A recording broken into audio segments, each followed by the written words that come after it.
আসলে কি বাশার এই কথা বলেছে? বাশার বিন হায়াত বুকের উপর হাত বাঁধার হাদিস দুর্বল বলেছে? আসলে বলেছে? ওকে আমি ধরবো। বুকের উপর হাত বাঁধার হাদিস সহিহ। শেখ আলবানী রাহিমাহুল্লাহ সহিহ বলেছেন, শেখ আব্দুল মুহসিন আব্বাদ তিনি সহিহ বলেছেন, শেখ ইমাম আল কাসেম তিনি সহিহ বলেছেন। আপনি কত দলিল নেবেন? শেখ আহমদ মোহাম্মদ শাকের তিনি সহিহ বলেছেন। ইতিপূর্বের ইমামগণ তো সহিহ বলেছেন, এই আধুনিক জন ইমামগণ সহিহ বলেছেন। শেখ আব্দুর রাজ্জাক বিন ইউসুফ সম্পর্কে জানতে চাই, সে আপনার কে হন? সে বড় না আপনি বড়? আল্লাহর ধন নবীরে দিয়ে আল্লাহ গেছেন গায়েব হয়ে, নবীর ধন খাজা পেয়ে শুয়ে আছেন আজমিরে, কেউ ফিরে না খালি হাতে, খাজারে তোর ধরবে। কত বড় হারাম করে আপনি চিন্তা করতে পারছেন? বাংলাদেশের তরুণরা বুঝবে পীর মানেই শয়তান, পীর মানেই ভণ্ড। যত আস্তানার খানকা আছে, দরগা আছে, একে ভেঙ্গে চুরমার করতে হবে। উনি বলে দিলেন, আল্লাহ তোমার সমস্ত মাখলুকাতকে আমি খাওয়াবো একদিন, দাওয়াত দিচ্ছি। বলতে পারবা না, তুমি পারবা না। না আমি পারবো, আমাকে দায়িত্ব দেন। পিড়াপিড়ির কারণে আল্লাহ দায়িত্ব দিলেন। 6 মাস যাবত রান্না করলেন 50 কিলোমিটার ব্যাপী খাদ্য। দুনিয়াটা 100 কিলোমিটার। হ্যাঁ, একটু যা চাইও করলেন না আপনারা। 50 কিলোমিটারের খানা কয়জন খাবে? একটা মাছ সাগর থেকে উঠে আসলো, হা করলো, সব খাবার চলে গেল। ও হা করে আছে। বলছে কে? তো হা করে আসিস যে? বলছে আমাকে প্রতিদিন এইরকম লোকমা আল্লাহ খেতে দেন 70,000। কবলে 1 লোকমা হয়েছে।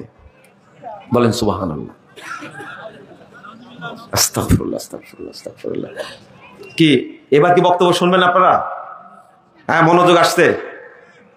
আচ্ছা, আপনারা কি বিশ্বাস করেন সুলাইমান আলাইহিস সালামের মতো একজন নবী আল্লাহর সাথে পাল্লা লাগবে? হ্যাঁ, লাগতে পারে? বক্তা মনে করেছে কি জানেন, সুলাইমান আমার মতোই গাধা, অজ্ঞ, তাই না? আল্লাহ যেন এই সমস্ত বক্তাকে হেদায়েত দান করে, বলেন আমিন। ভ্রান্তির বেড়া জালে একামতে দিন। আমি বলবো বাংলাদেশে যত শিক্ষিত মানুষ আছে, তরুণ ভাইরা আছেন, ভ্রান্তির বেড়া জালে একামতে দিন বইটা সবাই পড়বেন। আমি বাংলাদেশের সমস্ত মুসলিম ভাই বোনদেরকে বলবো, আমাকে গালি দিয়ে হলেও আপনারা একবার জাল হাদিসের কবলে রাসূল সাল্লাল্লাহু আলাইহি ওয়াসাল্লাম সালাত বইটা পড়ুন। পড়ার পরে বুঝবেন আমি আপনাদের উপকার করতে চাইছি না ক্ষতি করতে চাইছি। আপনারা কাঠমোল্লাদের কথা শুনবেন না। দাউদ আলাইহিস সালাম এত পরহেজগার একজন নবী, তিনি নাকি তার সাহাবীর ওয়াইফের সাথে প্রেম করেছেন। নাউযুবিল্লাহ, আস্তাগফিরুল্লাহ। তিনি নাকি কৌশলে যুদ্ধে পাঠায় মেরে দিয়েছেন। একজন নবীর উপর অপবাদ না, ওরা অপবাদ দিতেই পারে, এটা কোনো ব্যাপার না। এই মিথ্যুক বক্তাদের কাছে নবীদের উপরে অপবাদ কোনো ব্যাপারই না। ওরা যেহেতু বের করতে পেরেছে যে সাহাবীরা বগলের নিচে পুতুল রাখতো, এই জন্য আল্লাহ নবী বলেছিলেন হাত তুলো তাহলে পুতুল পড়ে যাবে। এই জন্য রফলে দেখুন করার দরকার নাই, কারণ আমরা বগলে পুতুলও রাখি না। ও হুজুর, তোমাকে রজম করা হবে, তুমি টেনশন করো না। তুমি সমস্ত সাহাবীর উপর অপবাদ দিয়েছো। সাহাবী তারা কেমন? আল্লাহ ঘোষণা দিচ্ছেন, এই মালুম আসে তোমরা গফরতু লাকুম, যা ইচ্ছা তাই করো, আমি তোমাদের সব ক্ষমা করে দিয়েছি। এরা হলো সাহাবী। বেকুব, তুমি সাহাবীদেরকে মূর্তি পূজা করছো। মূর্তি পূজা শুধু মূর্তি পূজা মুনাফিক বানাইছে, কারণ গোপনে পুতুল রাখতো। কি করে? এর কোনো দলিল আছে গোপনে পুতুল রাখতো? সাহাবীরা গোপনে পুতুল রাখতো? এত বড় মুনাফিক ছিল, গোপনে মূর্তি পূজা করতো। তুমি গোপনে মাজার পূজা করো, এই জন্য সাহাবীদের উপর অপবাদ দিয়েছো তুমি। ওই যে আব্বাসে একদিন কুত্তার গোশ খাওয়াইলো না, ওই লোকের নাম কি? ওর ব্যাকগ্রাউন্ড খুঁজে দেখেন, ও জামাত করেছে, ও শিবির করেছে। হোমিও চিকিৎসা গ্রহণ করা যাবে কি? আওয়ালক্তে নামাজ পড়ার জন্য আজান প্রয়োজন আছে কিনা? না। আপনি নাকি বলেছেন সূরা বুরুজ নাকি জাল, তোমাকেই খুঁজছি আমি। দাঁড়িয়ে এবং লাঠি হাতে নিয়ে বক্তব্য দেওয়া কি সুন্নাত? একবার সুবহানাল্লাহ বললে 49 কোটি নেকি হয়। কয়বার? একবার বললে 49 কোটি নেকি হয়। রাসূল সাল্লাল্লাহু আলাইহি ওয়াসাল্লাম বলছেন, 223 নম্বর হাদিস সহিহ মুসলিম, যে ব্যক্তি সুবহানাল্লাহ বলে তামলাউ মা বাইনাস সামাওয়াতি ওয়াল আরদ, 7টি জমিনে যত জায়গা আছে, 7টি আসমানে যত জায়গা আছে, সুবহানাল্লাহ বলা মাত্রই নেকিতে পূর্ণ হয়ে যায়। আচ্ছা, 49 কোটি নেকি দ্বারা আপনার চাপায় নবাবগঞ্জ ভরবে? হ্যাঁ, এই মাটি ভরবে না, তাই না? এই ফজিলত আপনারা পছন্দ করেন, তাই না? বলেন তো সুবহানাল্লাহ শব্দটা আপনারা কি পরিমাণ 12টা বাজাইছেন চিন্তা করেন। আল্লাহর নবী বলেছেন সুবহানাল্লাহর দাম এত বেশি, কেউ যদি একবার বলে সুবহানাল্লাহ মানে আল্লাহ মহাপবিত্র, আল্লাহ মহাপবিত্র, সাব্বাহতু সুবহানাল্লাহ, আমি আল্লাহর পবিত্রতা ঘোষণা করছি, ভাষাটা হলো এটা। আপনি চিন্তা করতে পারছেন, তাতে 7টি আসমানের যত জায়গা, 7টি জমিনের যত জায়গা নেকিতে আল্লাহ পূর্ণ করে দেন। আর আপনি বললেন 49 কোটি। এই মিথ্যা বক্তব্য শোনার লোক বেশি। 2 নম্বর, নাউজুবিল্লাহ, আস্তাগফিরুল্লাহ, আস্তাগফিরুল্লাহ। আমি আপনাকে বুঝাবো সুবহানাল্লাহ কি জিনিস। রাসূল সাল্লাল্লাহু আলাইহি ওয়াসাল্লাম বলছেন, যদি কোনো ব্যক্তি সুবহানাল্লাহ ওয়া বিহামদিহির মর্যাদা বুঝতো কতই না ভালো হতো। মানে আল্লাহ রাব্বুল আলামিন বলছেন যে সুবহানাল্লাহ ওয়া বিহামদিহি, এই তাসবিহটা যদি আমি মানুষকে না দিতাম তাহলে পৃথিবীর কোনো মাখলুককে আমি খেতে দিতাম না, কোনো খেতে পেত না। শুধু সুবহানাল্লাহ ওয়া বিহামদিহি এই বাক্যটা আমি তাসবিহ হিসাবে দেওয়ার কারণে পৃথিবীর সমস্ত জীবজন্তু খেতে পায়। শুধু এই শব্দটার ওসিলায়, এই বাক্যটার ওসিলায় পৃথিবীর সব জীবজন্তু, মানুষ, গরু, ছাগল সব খেতে পায়। এইটা যদি আমি না দিতাম তাহলে পৃথিবীর কোনো জন্তুকে আমি খেতে দিতাম না। আপনি চিন্তা করতে পারেন কত বড় মর্যাদা এটা বাক্যটা। আর আপনি বললেন কয় কোটি? 49 কোটি। তওবা তওবা তওবা। বলছে যে ব্যক্তি জামাতের সাথে 1 ওয়াক্ত সালাত পড়বে, কয় ওয়াক্ত? 1 ওয়াক্ত, তার নেকি হবে 3,35,54,432 গুণ। কি বললেন? সুবহানাল্লাহ বললেন না ইন্নালিল্লাহ বললেন? হ্যাঁ, 1 ওয়াক্ত সালাত পড়লে কত নেকি হয় আপনি পারবেন না বলতে। আপনার এটা মুখস্থ রাখতে 6 মাস সময় লাগবে। 3,35,54,432 গুণ। তবলিগের ফাজাইলে আমলের মধ্যে লেখছে এটা, 116 পৃষ্ঠা, বাংলাটা খুলে দেখবেন আপনি। এই মিথ্যা কথা যে বললেন আপনি, এর কোনো দলিল আছে? কোটির নিচে কোনো ফজিলতি নাই। দেখবেন যে ব্যক্তি মক্কায় গিয়ে একবার দরুদ পড়বে, কয়বার? একবার, তার নেকি হবে 62,60,00,000। কত? সুবহানাল্লাহ বলেন না কেন আপনারা? বলবেন না আপনারা সুবহানাল্লাহ? চিন্তা করতে পারছেন কোটির কমে কোনো ফজিলত? যে ব্যক্তি জুমার খুতবা শুনবে মনোযোগ দিয়া, ওই ব্যক্তির নেকি হবে 7,70,00,000 ফাজাইল আমল। এই ফজিলত গুলো বললে আপনাদের খুব মজা লাগে, তাই না? শুনেন তো আপনারা, শুনেন না গেল? আস্তাগফিরুল্লাহ, আস্তাগফিরুল্লাহ, আস্তাগফিরুল্লাহ। এই ধরনের বক্তার ওয়াজ শোনার জন্য শোনেন, ওয়াজটা দেখি কি বলে, এই চিন্তা করে যদি ক্লিক করেন, শুধু ক্লিক বুঝেন তো, টাচ করেন এইভাবে, একটু শুনে দেখি তো, এই টাচ করা মাত্র জেনা করলে যত পাপ তার চেয়ে বড় পাপ হবে। টাচ করলে, শুনলেন না কিন্তু, ইত্তাফাকাল আইম্মাতুল মুজতাহিদুন, সমস্ত ইমাম মুজতাহিদগণ একমত। কি একমত?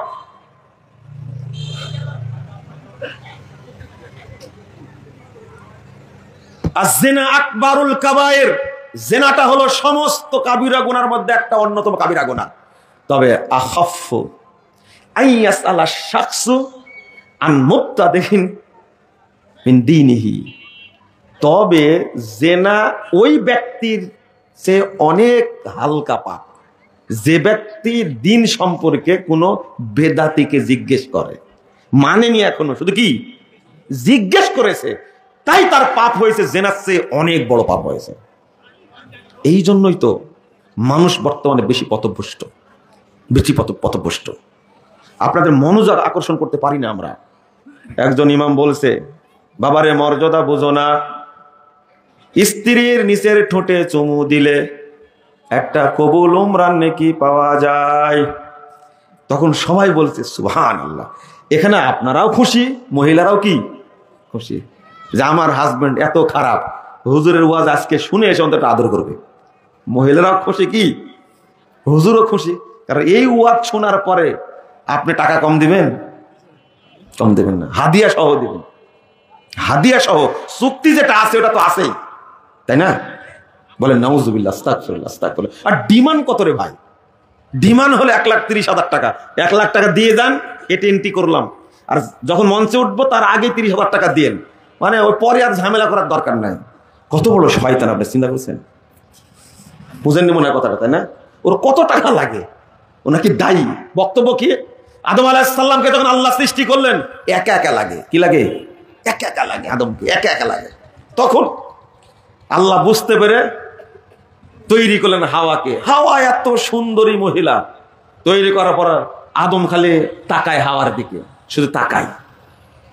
তাকাতে তাকাতে একসময় আদম হাত দিতে গিয়ে ধরতে গেছে, তো এই আদম হাত দিও না, আগে বিয়ে হবে তারপরে হাত দিতে পারবা। শোনেন তো, তাহলে কি মোহর দিতে হবে? শেষ নবী মোহাম্মদের উপরে 10 বার দরুদ পড়ে, এটাই মোহর। আর মানুষ যে এত জোরে সুবহানাল্লাহ বলছে, মানে সাপ ফেটে যাচ্ছে সুবহানাল্লাহ চোটে। বক্তা যে একজন নবীর উপরে অপবাদ দিল, মিথ্যা অপবাদ দিল, এই বক্তার কি হবে কিয়ামতের মাঠে? আদম একজন নবী, সবচেয়ে বড় শিক্ষিত মর্যাদাবান ব্যক্তি, আর সেই মানুষটা নাকি ফেল ফেল করে মহিলার দিকে তাকাচ্ছে, ধরতে গেছে। কথা কি বুঝতে পারলেন আপনারা? কি ধরতে গেছে? বলেন নাউজুবিল্লাহ, আস্তাগফিরুল্লাহ, আস্তাগফিরুল্লাহ। আলহামদুলিল্লাহ ওয়াসসালাতু ওয়াসসালামু আলা রাসূলিল্লাহ, আম্মা বাদ। ফাউযু বিল্লাহি মিনাশ শাইতানির রাজীম। ومن كان يرجو لقاء ربه فليعمل عملا صالحا ولا يشرك بعبادة ربه أحدا. وقال صلى الله عليه وسلم قال الله تبارك وتعالى أنا أغنى الشركاء عن الشرك من عمل عملا أشرك فيه غيري معي تركته وشركه. رواه مسلم.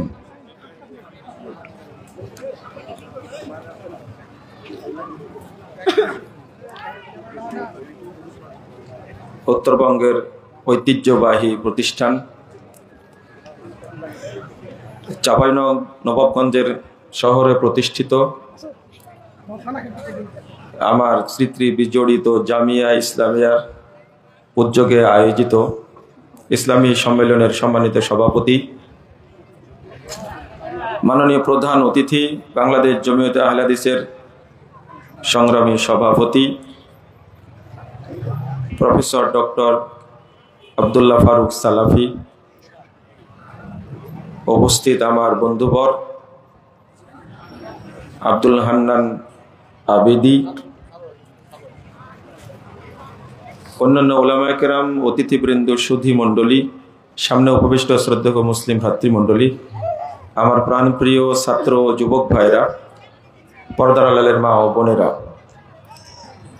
সকলকে আন্তরিক অভিনন্দন ও মোবারকবাদ জানাচ্ছি। আল্লাহর কাছে দোয়া করছি আল্লাহ রাব্বুল আলামিন যেন আজকের এই সম্মেলনকে কবুল করে নেন, আমিন। যারা আয়োজন করেছেন এবং আমরা যারা অংশগ্রহণ করেছি, আল্লাহ রাব্বুল আলামিন আমাদের সকলকে ক্ষমা করে দিন এবং আল্লাহ আমাদেরকে জান্নাতুল ফেরদাউসের মেহমান হিসাবে কবুল করে নিন, আমিন। আল্লাহুম্মা আমিন না বলেন, আমিন। সূরা ফাতিহার পরে কি বলেন? না আল্লাহুম্মা আমিন, একটু বাড়ায় দেন না।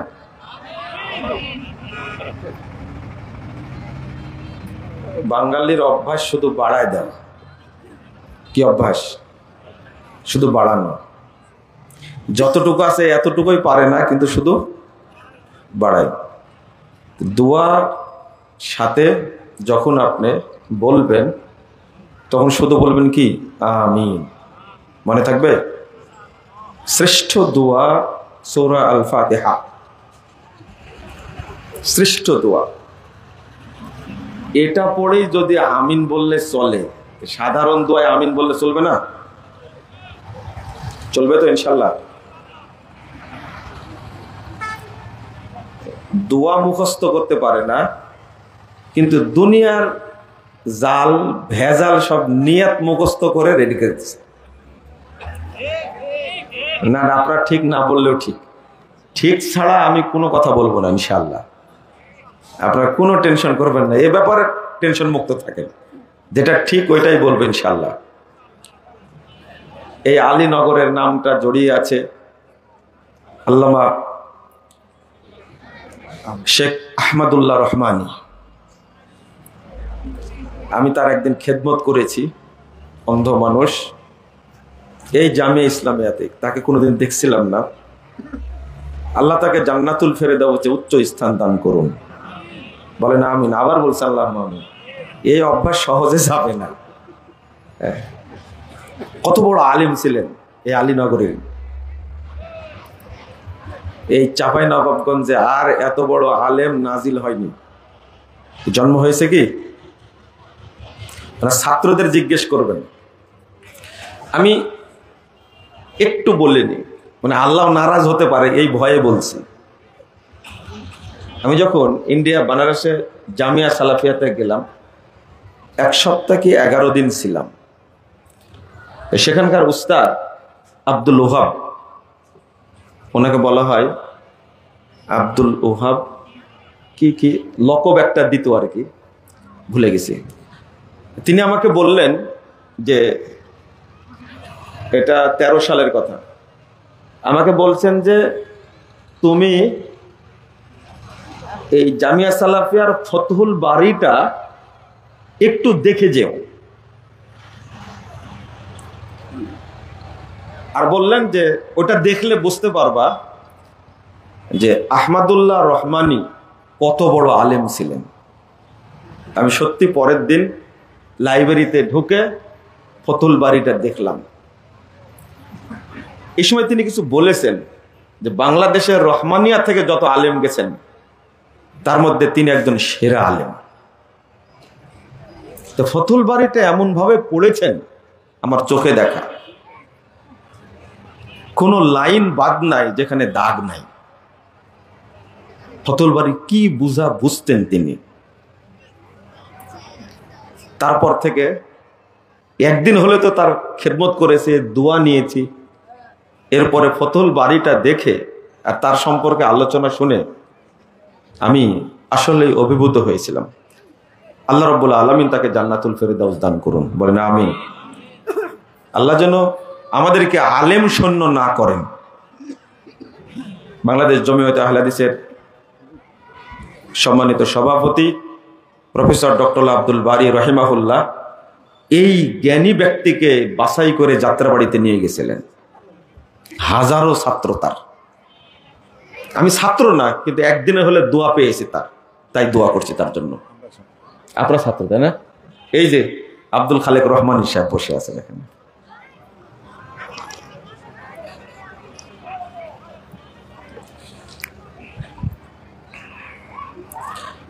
তো একটা ঘটনা আছে, আমি বলবো না ওইটা, ওই জন্য শুরুতেই আপনাদের কথাটা বললাম। আজকে আলোচনা করবো ইনশাল্লাহ, কিন্তু আপনারা সব মানে রেগে বসে আছেন না সন্তুষ্টি বা আনন্দে দাঁড়িয়ে আছেন, সেটা আমি কোনোটাই বুঝতে পারছি না। যদি জায়গা পাওয়া যায় তাহলে বসার অনুরোধ করছি, বসে আলোচনা শোনা এটা সুন্নাহ। এই মাঠ আমার কাছে একটা ইতিহাসের মাঠ। আমি এটাও বলি যে আলীনগরে ছাত্র ছিলাম, 96 ছাত্র ছিলাম, 2000 সালে ছাত্র ছিলাম এখানে। আমি এখানে কাফিয়া পড়া। আমার উস্তাদ শেখ মুসা যাত্রাবাড়িতে মারা গেছেন, আমি তার কাছে কাফিয়া পড়েছি। উস্তাদকে খুব ভালোবাসতাম। আল্লাহ, তিনিও মারা গেছেন, আল্লাহ তাকে জান্নাতুল ফেরদাউস দান করুক, আমিন। আমার উস্তাদ শেখ আব্দুল হান্নান বাসেদুপুরি মারা গেছেন, আল্লাহ তাকে জান্নাতুল ফেরদাউস দান করুন, আমিন। তো এই মাঠে আগে ওয়াজ শুনতে আসতাম হারুন সাহেবের। চিনেন আপনারা? চিনেন না? বিএনপি নেতা হারুন সাহেব, আর ওনার ওয়াইফের নাম বলবো না, রাগ করবেন আপনারা। ওই স্মৃতিগুলো সব মনে আছে, যেখানে বক্তব্য শুনতে আসতাম ছোটতে 96 কোথায় 2000 কোথায়, আর আজকে 2024 সালের শেষের দিকে এই মাঠে যে আমি বক্তব্য দিতে আসব, এটা তো কোনোদিন ভাবিনি। আমি ভুল করে এখানে চলে আসছিলাম, যে ছেলেটা ভিডিও করে বলছে না প্রোগ্রাম তো এখানে, মাদ্রাসা তো ওইদিকে, প্রোগ্রাম কি করে এখানে হয়, এই অবস্থা। তা আপনারা যদি জায়গা থাকে তাহলে বসেন, আমি একটু আলোচনা করে আপনাদের ছেড়ে দেব ইনশাল্লাহ, টেনশন করবেন না, দীর্ঘও হবে না। রাসূলুল্লাহ সাল্লাল্লাহু আলাইহি ওয়াসাল্লাম বলছেন, মা জালাসা কওমুন ইয়াযকুরুন আল্লাহ, কিছু মানুষ যখন এক জায়গায় বসে আল্লাহকে জানতে চায়, দ্বীন শিখতে চায়, ইল্লা নাদাহুম মুনাদিম মিনাস সামা, আল্লাহ আরশ থেকে তাদেরকে ডাক দেন, তাদেরকে ডেকে বলেন কুমু মাগফুরাল্লাকুম, তোমরা এখন চলে যাও, তোমাদের সবাইকে ক্ষমা করে দেওয়া হয়েছে। ফাকাদ বুদ্দিলাত সাইয়্যাতুকুম হাসানাত, তোমাদের যা পাপ ছিল সমস্ত পাপকে নেকি দ্বারা পরিবর্তন করে দেওয়া হয়েছে। এই ঘোষণাটা কে দিচ্ছেন? আল্লাহ নিজেই দিচ্ছেন। এই মাজলিসের মর্যাদা আল্লাহর কাছে এত বেশি, এত বেশি। এই হাদিসটা আসছে তাবরানী আওসাতের মধ্যে 1556 নম্বর হাদিস, সনদ সহিহ। আর সহিহ মুসলিমে এসেছে 2689 নম্বর হাদিস। রাসূল সাল্লাল্লাহু আলাইহি ওয়াসাল্লাম বলছেন, একদল ফেরেশতা মাজলিসে যারা অংশগ্রহণ করে তাদের ব্যাপারে আল্লাহর কাছে রিপোর্ট পেশ করে। রিপোর্ট শোনার পরে আল্লাহ ফেরেশতাদেরকে বলেন, উশহিদুকুম আন্নী কদ গফারতু লাহুম, তোমাদেরকে সাক্ষী রেখে বলছি মাজলিসে যারা অংশগ্রহণ করেছে আমি তাদের সবাইকে ক্ষমা করে দিয়েছি, ওদেরকে মাফ করে দিয়েছি। ওয়া আতাইতুহুম মা সালু, আর তারা এখানে এসে আমার কাছে যা চেয়েছে আমি তাদেরকে তাই দিয়ে দিয়েছি। আমি চেয়েছি যারা আয়োজন করেছেন এবং আমরা যারা অংশগ্রহণ করেছি, আল্লাহ তুমি আমাদেরকে ক্ষমা করে দাও। বলেছি আমি, আল্লাহ তুমি আমাদেরকে জান্নাতুল ফেরদাউসের মেহমান হিসাবে কবুল করে নাও। বলেছিলাম আমি কি বক্তব্যের শুরুতে? বুঝেননি কথা? বলেছি আজকে। আমার প্রশ্ন, আপনারা কি চেয়েছেন? না না, হকারি কথা বলতে হবে না। এমন ভালো জায়গায় বসে আছেন, আল্লাহ সাক্ষী, আপনি নিজ ইচ্ছায় বলেছেন কিনা, মনে মনে বলেছেন কিনা আল্লাহ তুমি আমাকে জান্নাত দিও, বলেননি। আমি কিন্তু এই জালসার মাঠে বসে থেকে ওয়াজ শুনে তারপরে বক্তা হয়েছে। আপনারা বানাইছেন, হয়েছেন আপনারা বানাইছেন। বক্তা হলে তো আব্দুল হান্নান আদিবি ওয়াজ শুনলেন না, এইরকম খুব সুন্দর কণ্ঠে ওয়াজ শুরু হতো। আমি তোর বক্তা না, কিন্তু আমার আপনার কাছে জানতে চাচ্ছে, ভাই আপনি এদিকে বসেন, এই যে সমস্যা নাই, কিন্তু বসেন এদিকে। কি বলছিলাম?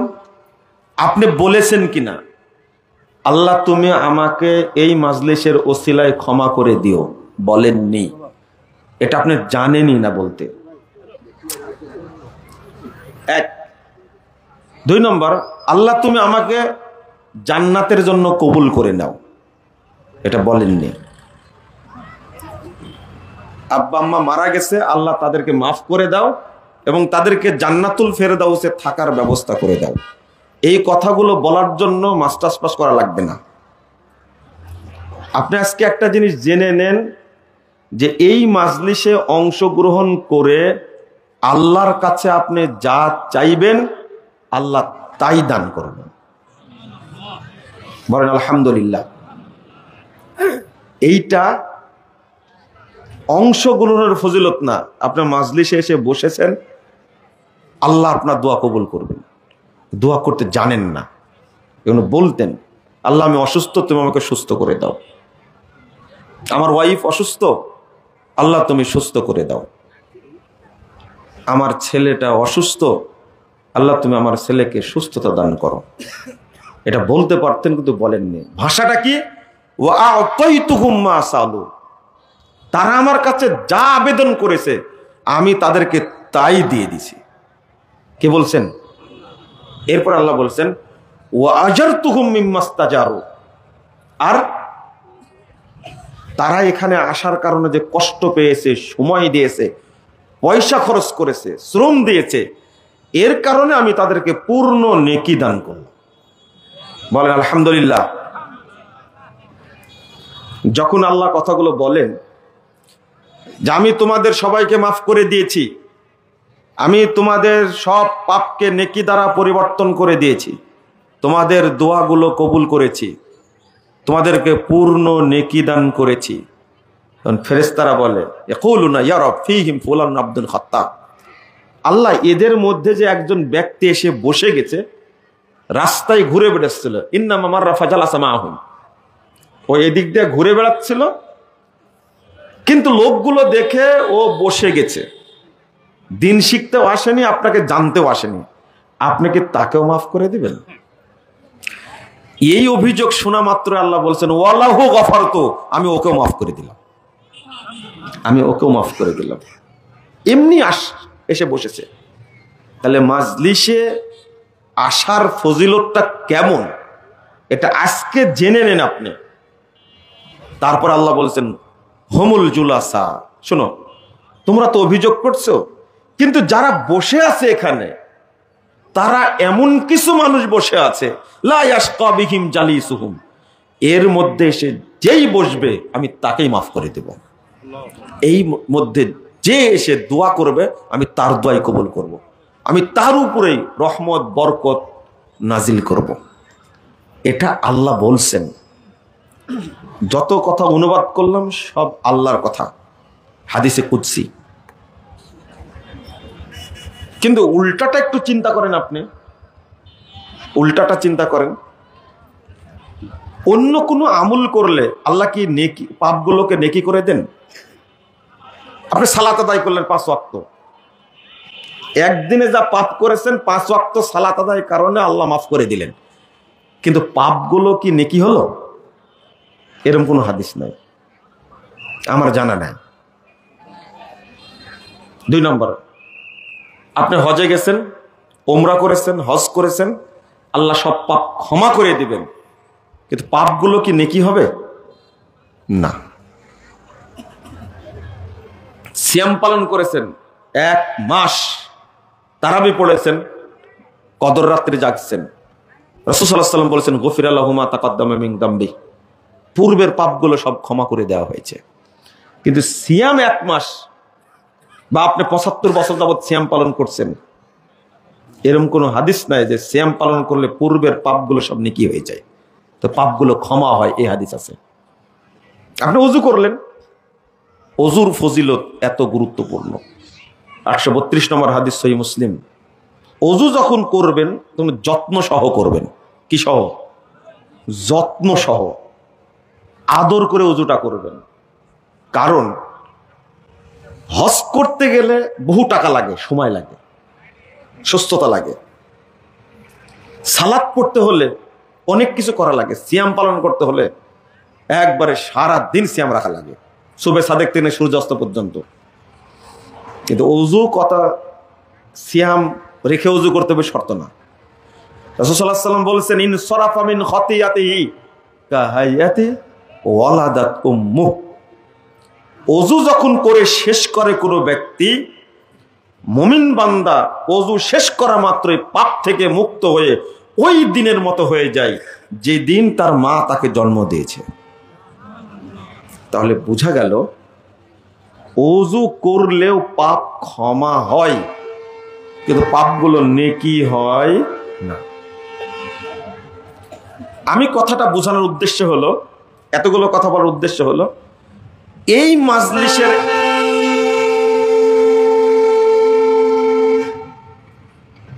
মাজলিসের মর্যাদা এত বেশি কেন, এটা বোঝানোর জন্য আল্লাহ কি বললেন। এতক্ষণ যে হাদিসগুলো অনুবাদ করেছি সবগুলো রাসূলের বক্তব্য। কার? যতগুলো অনুবাদ করলাম এর পরে সবগুলো কার বক্তব্য? রাসূল সাল্লাল্লাহু আলাইহি ওয়াসাল্লামের হাদিস। কিন্তু আগে যেটা অনুবাদ করেছি সে বক্তব্য হলো কার? আল্লাহ। এটা একটা পার্থক্য। আর এখন যেটা বলবো যে আল্লাহ রাব্বুল আলামিন বলছেন মাজলিসে আসার কারণে আমি ক্ষমা করে দিলাম, পাপগুলোকে নেকি দ্বারা পরিবর্তন করে দিলাম, যা চেয়েছো তোমরা তোমাদেরকে তাই দিয়ে দিলাম, আসার কারণে যে কষ্টটা পেয়েছো এই জন্য আমি পূর্ণ নেকি দিলাম। কেন এত মর্যাদা? আপনারা কি বুঝতে পারছেন কথাটা? শুধু এর মর্যাদাটা বোঝানোর জন্য এত কথা বললাম। কেন? কারণ হলো এটা হলো মাজলিসুল ইলম, ইলমের মাজলিস, মাজলিসুদ দাওয়া, দাওয়াতের মাজলিস। এটা এই জন্য এত নেকি।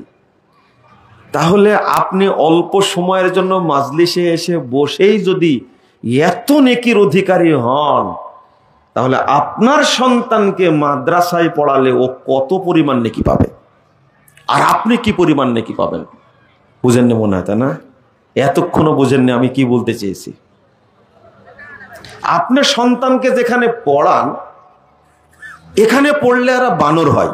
কি হয়? বানর হয়। মাদ্রাসায় পড়ে এখন পর্যন্ত পৃথিবীতে কেউ বলেছে যে মানুষ বানর থেকে জন্ম নিয়েছে, এই কথা কেউ বলেনি। কিন্তু আপনার সন্তান আপনি টাকা পয়সা খরচ করে পড়িয়েছেন, কিন্ডারগার্টেনে পড়িয়েছেন, স্কুলে পড়িয়েছেন, প্রাইমারিতে পড়িয়েছেন, হাই স্কুলে পড়েছেন, কলেজে পড়িয়েছেন, বিশ্ববিদ্যালয়ে পড়েছেন, অনার্স মাস্টার্স করেছে, প্রফেসর হয়েছে, নাম রেখেছিলেন ছেলের নাম জাফর ইকবাল।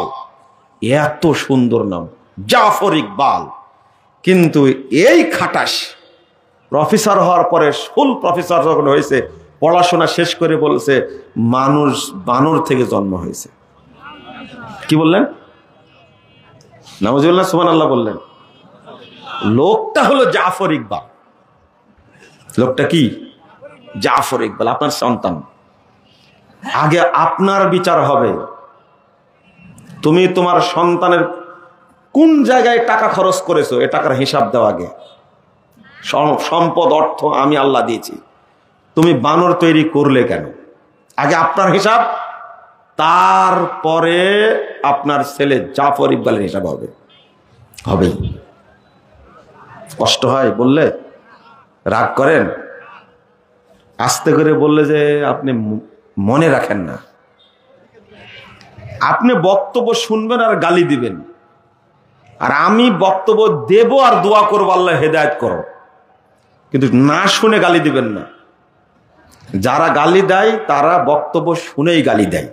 আমি তাদেরকে ভালোবাসি, আল্লাহ তাদেরকে একদিন হেদায়েত দিবেন ইনশাআল্লাহ, কারণ আমি তো তার জন্য দোয়া করি। আল্লাহ যারা গালি দিচ্ছে তুমি তাদেরকে তাওহীদ, মানহাজ, আকীদা বোঝার তৌফিক দান করো। এটা তো ওপেন দোয়া। আল্লাহ রাসূল বলেছেন ইন্নাল্লাহা তাআলা ইউবগিযু কুল্লা আলিমিন বিদ-দুনিয়া জাহিলিন বিল আখিরা। নিশ্চয় আল্লাহ তাআলা প্রত্যেক ওই জ্ঞানীর উপরে গজব বর্ষণ করেন, অভিশাপ করেন যে জ্ঞানী দুনিয়াবী জ্ঞান সম্পর্কে প্রাজ্ঞ, অভিজ্ঞ, কিন্তু দিন সম্পর্কে, পরকাল সম্পর্কে অজ্ঞ, মূর্খ, আল্লাহ তার উপরে 24 ঘন্টা অভিশাপ করেন। এটা আমার কথা না, রাসূলের কথা। মুহাম্মদুর রাসূলুল্লাহ সাল্লাল্লাহু আলাইহি সাল্লাম বলেছেন। আমি কেন বলতে যাব? আমি নিজে কথা বলার অধিকার রাখি না।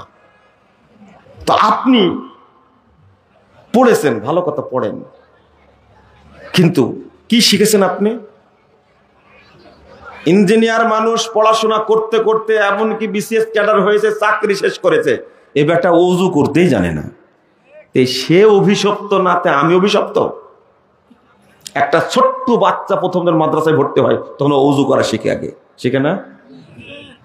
ও আগে সূরা ফাতিহা শিখে, ওযুর দোয়া শিখে। আপনি জানেন না কেন এখন পর্যন্ত? এই শিক্ষা দিয়ে কি হবে?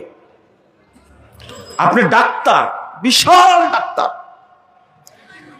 একজন ডাক্তার মারা গেলেন, ডাক্তার আব্দুল মুবিন, লিভার বিশেষজ্ঞ, বাংলাদেশের শ্রেষ্ঠ ডাক্তার, মারা গেলেন। আমি ওনার একদিন রোগী হিসাবে গেছিলাম। আল্লাহু আকবার।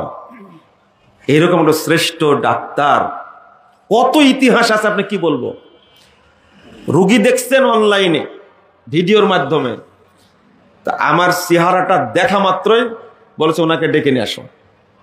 ওনার সামনে নিয়ে যা বসালেন, করোনার মধ্যে মারা যাচ্ছে, বৃদ্ধ মানুষ।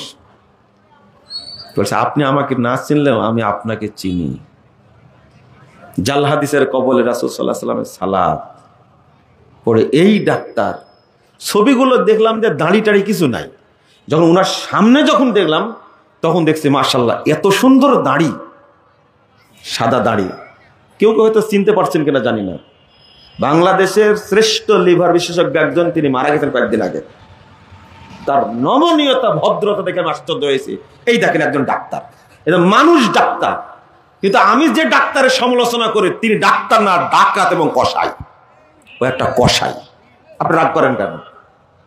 আপনার স্বভাবের জন্য আপনার সমালোচনা করি। একজন ডাক্তার, তিনি বই পড়ে আকীদা পরিবর্তন করেছেন এবং সালাত পরিবর্তন করেছেন, আর আমার সাথে তিনি যে ব্যবহার করেছেন, আমি হতবাক হয়েছি। এত বড় উঁচু মানের ডাক্তার, আমি একজন রোগী সেখানে গেছি, আমার সাথে এইভাবে সম্মান দিতে পারেন তিনি? প্রশ্ন হলো, আফসোস, যদি আমাদের বাপ মা আপনাদের মতো আলেম বানাতেন কতই না ভালো হতো। এই কথাটা হলো আসল কথা। আপনাকে আফসোস করতেই হবে, করতেই হবে। আপনি এখন বুঝছেন না, আপনি পেশাব করতে জানেন না, এটা জানেন? আপনি পেশাব করতে জানেন না, আপনি পেশাব করতে জানেন না, আপনি পেশাব করা শিখেন আগে। হতে পারে বয়স আপনার 85। কেন পারেন না? এই দলিল এটা, ইন্নাল্লাহা ইউবগিযু কুল্লা আলিমিন বিদ-দুনিয়া। দুনিয়াবি জ্ঞান সম্পর্কে অনেক জানে, কিন্তু দিন সম্পর্কে কি অজ্ঞ। এটাই অভিশাপ আপনার জন্য, এটাই অভিশাপ। আর এখন তো স্কুল কলেজে পড়ানোটাই হারাম। কারণ এখন মাদ্রাসায় পড়ার পরেও ঢাকা বিশ্ববিদ্যালয়ে অ্যাডমিশন দিয়ে ইংরেজি বিভাগে সে প্রথম হয়, মাদ্রাসা ছাত্র হয় না? হয়। কেন পড়াবেন না কেন মাদ্রাসায়? আপনি মাদ্রাসায় পড়াতে বাধ্য। আপনি কেন টাকা খরচ করলেন? ও আমেরিকায় পাঠাবেন, তাই না? মানে ট্রিপল বানর তৈরি করার জন্য। হ্যাঁ, কানাডায় পাঠাবেন আপনি? তবে আমি খারাপ বলছি না, কানাডা, আমেরিকা, অস্ট্রেলিয়া যাওয়ার পরেও দেখি সঠিক ইসলাম বুঝে আলহামদুলিল্লাহ বহু মানুষ। বাংলাদেশে কি হুজুররা দাওয়াতি কাজ করে, এখানে ইসলাম পায়নি, আমেরিকায় গিয়ে সঠিক ইসলাম পেয়ে বাংলাদেশে আসছে। হাজার হাজার মানুষ আছে এরকম। আর আপনার দেশের হুজুর বলে যে মক্কায় গেছে, সৌদি আরব গেছে লেবারিগিরি করতে, কাজ করতে, ওয়ার্কার হয়ে, আর সেখান থেকে আমিন নিয়ে এসে বলছে আমিন। বুঝেননি কথা? কথা কি বুঝতে পারছেন? হুজুর আপনি ব্যর্থ, আপনার চুরি পড়া উচিত। আপনি দাওয়াতি কাজ করেছেন, আপনার দাওয়াত গ্রহণ করেনি কেন? সৌদি আরব গিয়ে সে শুধু টাকা ইনকাম করেনি, সে শুধু রিমিটেন্স যোদ্ধা না, সে আলেমদের কাছ থেকে দিন শিখে আপনার চেয়েও ভালো আকীদা শিখেছে। কত প্রমাণ নেবেন? আপনি দেওবন্দে পড়াশোনা করেছেন, হাটহাজারীতে পড়াশোনা করেছেন, ট্রিপল মুফতি আপনি, আপনার সার্টিফিকেট অভাব নাই, কিন্তু আপনি এখনো জানেন আল্লাহ সর্বত্র বিরাজমান। আপনি এখনো জানেন নবী মরেইনি। আপনি এখনো জানেন যে আল্লাহ নিরাকার। নাউজুবিল্লাহ, আস্তাগফিরুল্লাহ, আস্তাগফিরুল্লাহ। এটা তো স্কুল কলেজে পড়াতেও বেশি খারাপ আকীদা এটা। কারণ একজন স্কুল কলেজে পড়ে একজন আলেম যদি তাকে বলে, আলোচনা শোনার পরে হেদায়েত পায়, কিন্তু এই ট্রিপল মুফতি হওয়ার পরে ওর হেদায়েতের দরজা কি হয়ে যায়? বন্ধ হয়ে যায়। স্কুল কলেজে পড়ার চেয়ে বেশি খারাপ হলো বর্তমানে দেওবন্দী আর বেরলভী আকীদার মাদ্রাসায় পড়াশোনা করা। কথা কি বুঝতে পারলেন? আরে বেটা 14-15 বছর ঘুষটা পড়াশোনা করার পরে বলছে আল্লাহ গায়েব হয়ে গেছে। কি হয়ে গেছে? আল্লাহর ধন নবীরে দিয়ে আল্লাহ গেছেন গায়েব হয়ে। নবীর ধন খাজা পেয়ে শুয়ে আছেন আজমিরে, কেউ ফিরে না খালি হাতে, খাজারে তোর দৌড়। কত বড় হারাম খোর, আপনি চিন্তা করতে পারছেন? হ্যাঁ, কত বড় বাজে চিন্তা এটা। আল্লাহ গায়েব হয়ে গেছে মানে কি? আল্লাহ গায়েব হয়ে গেছেন মানে কি? ওই শিক্ষার 5 পয়সা দাম আছে। পড়াতে চাইলে হুজরাপুরে পড়াতে হবে, জামি ইসলামেতে পড়াতে হবে, আকীদাও শিখবে, মানহাজ শিখবে। আমি এখানকার ছাত্র। আপনি বলতে পারেন যে আব্দুল খালেক রহমানী সাহেব একটু আবেগে বলে ফেলেছে, আসলে ছাত্র না, আমি নিজেই স্বীকার করছি আমি এখানকার ছাত্র। পড়াশোনা করেছে 96 সালে। ডক্টর আব্দুল্লাহ ফারুক সাহেব, বাংলাদেশে যদি জ্ঞানী ব্যক্তি বাছাই করা হয় 5 জনের মধ্যে, তাহলে ডক্টর আব্দুল্লাহ ফারুক সাহেব একজন।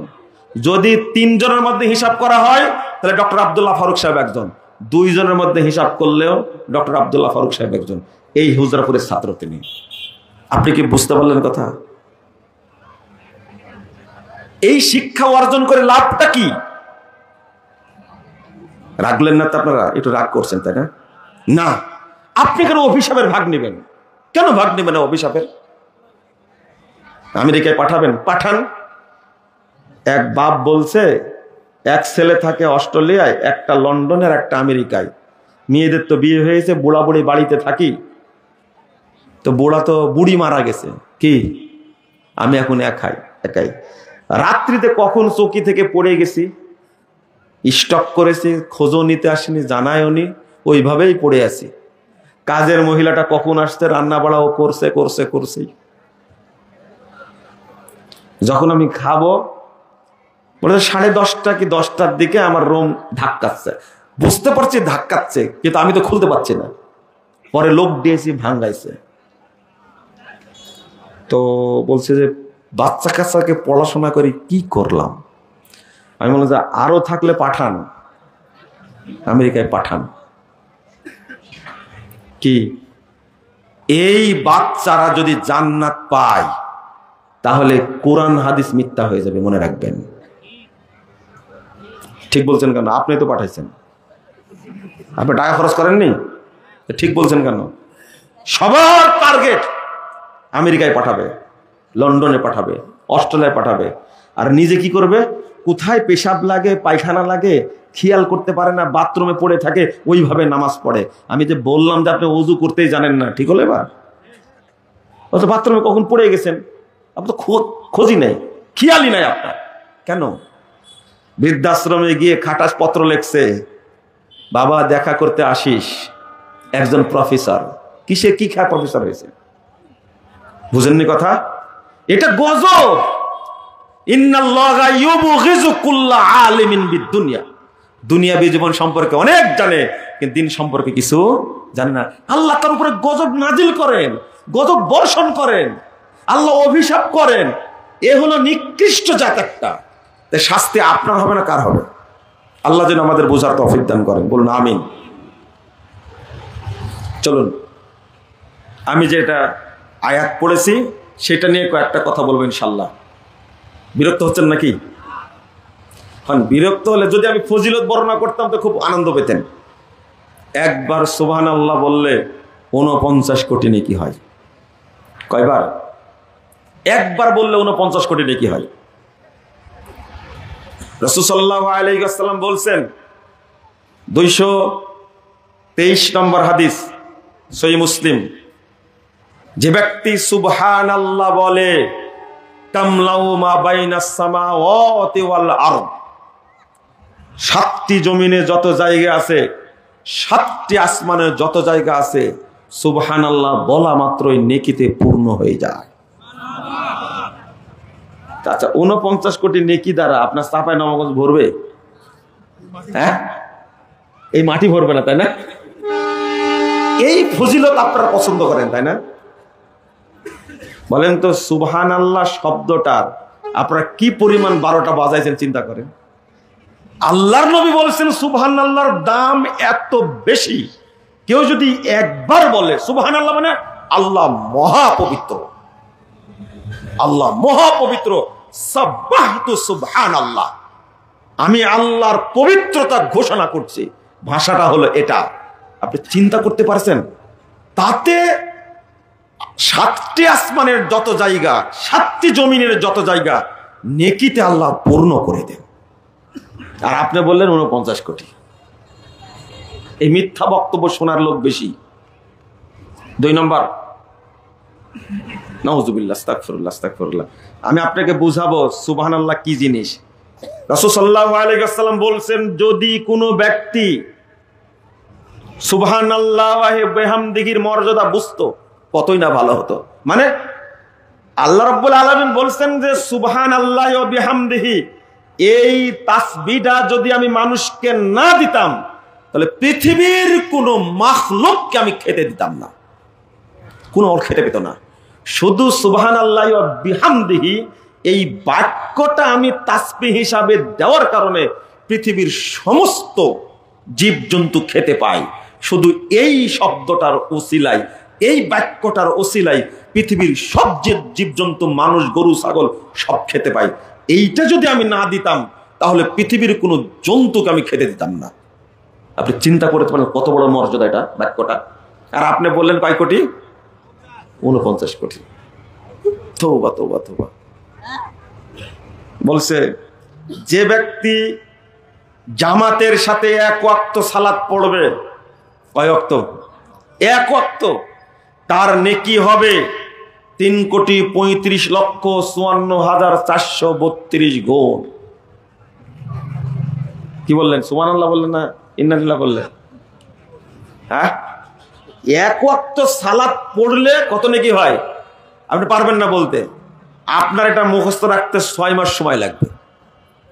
3,35,54,432 গুণ। তবলিগের ফাজায়েলে আমলের মধ্যে লেখছে এটা, 116 পৃষ্ঠা, বাংলাটা খুলে দেখবেন আপনি। এই মিথ্যা কথা যে বললেন আপনি, এর কোনো দলিল আছে? কোটির নিচে কোনো ফজিলতি নাই। দেখবেন যে ব্যক্তি মক্কায় গিয়ে একবার দরুদ পড়বে, কয়বার? একবার, তার নেকি হবে 62,60,00,000। কত? সুবহানাল্লাহ বলেন না কেন আপনারা? বলবেন না আপনারা সুবহানাল্লাহ? চিন্তা করতে পারছেন? কোটির কমে কোনো ফজিলত। যে ব্যক্তি জুমার খুতবা শুনবে মনোযোগ দিয়া, ওই ব্যক্তির নেকি হবে 7,70,00,000 ফাজাইল আমল। এই ফজিলত গুলো বললে আপনাদের খুব মজা লাগে, তাই না? শুনেন তো আপনারা, শুনেন না গেল? আস্তাগফিরুল্লাহ, আস্তাগফিরুল্লাহ, আস্তাগফিরুল্লাহ। এই ধরনের বক্তার ওয়াজ শোনার জন্য শোনেন, ওয়াজটা দেখি কি বলে, এই চিন্তা করে যদি ক্লিক করেন, শুধু ক্লিক বুঝেন তো, টাচ করেন এইভাবে, একটু শুনে দেখি তো, এই টাচ করা মাত্র জেনা করলে যত পাপ তার চেয়ে বড় পাপ হবে। টাচ করলে, শুনলেন না কিন্তু, ইত্তাফাকাল আইম্মাতুল মুজতাহিদুন, সমস্ত ইমাম মুজতাহিদগণ একমত। কি একমত?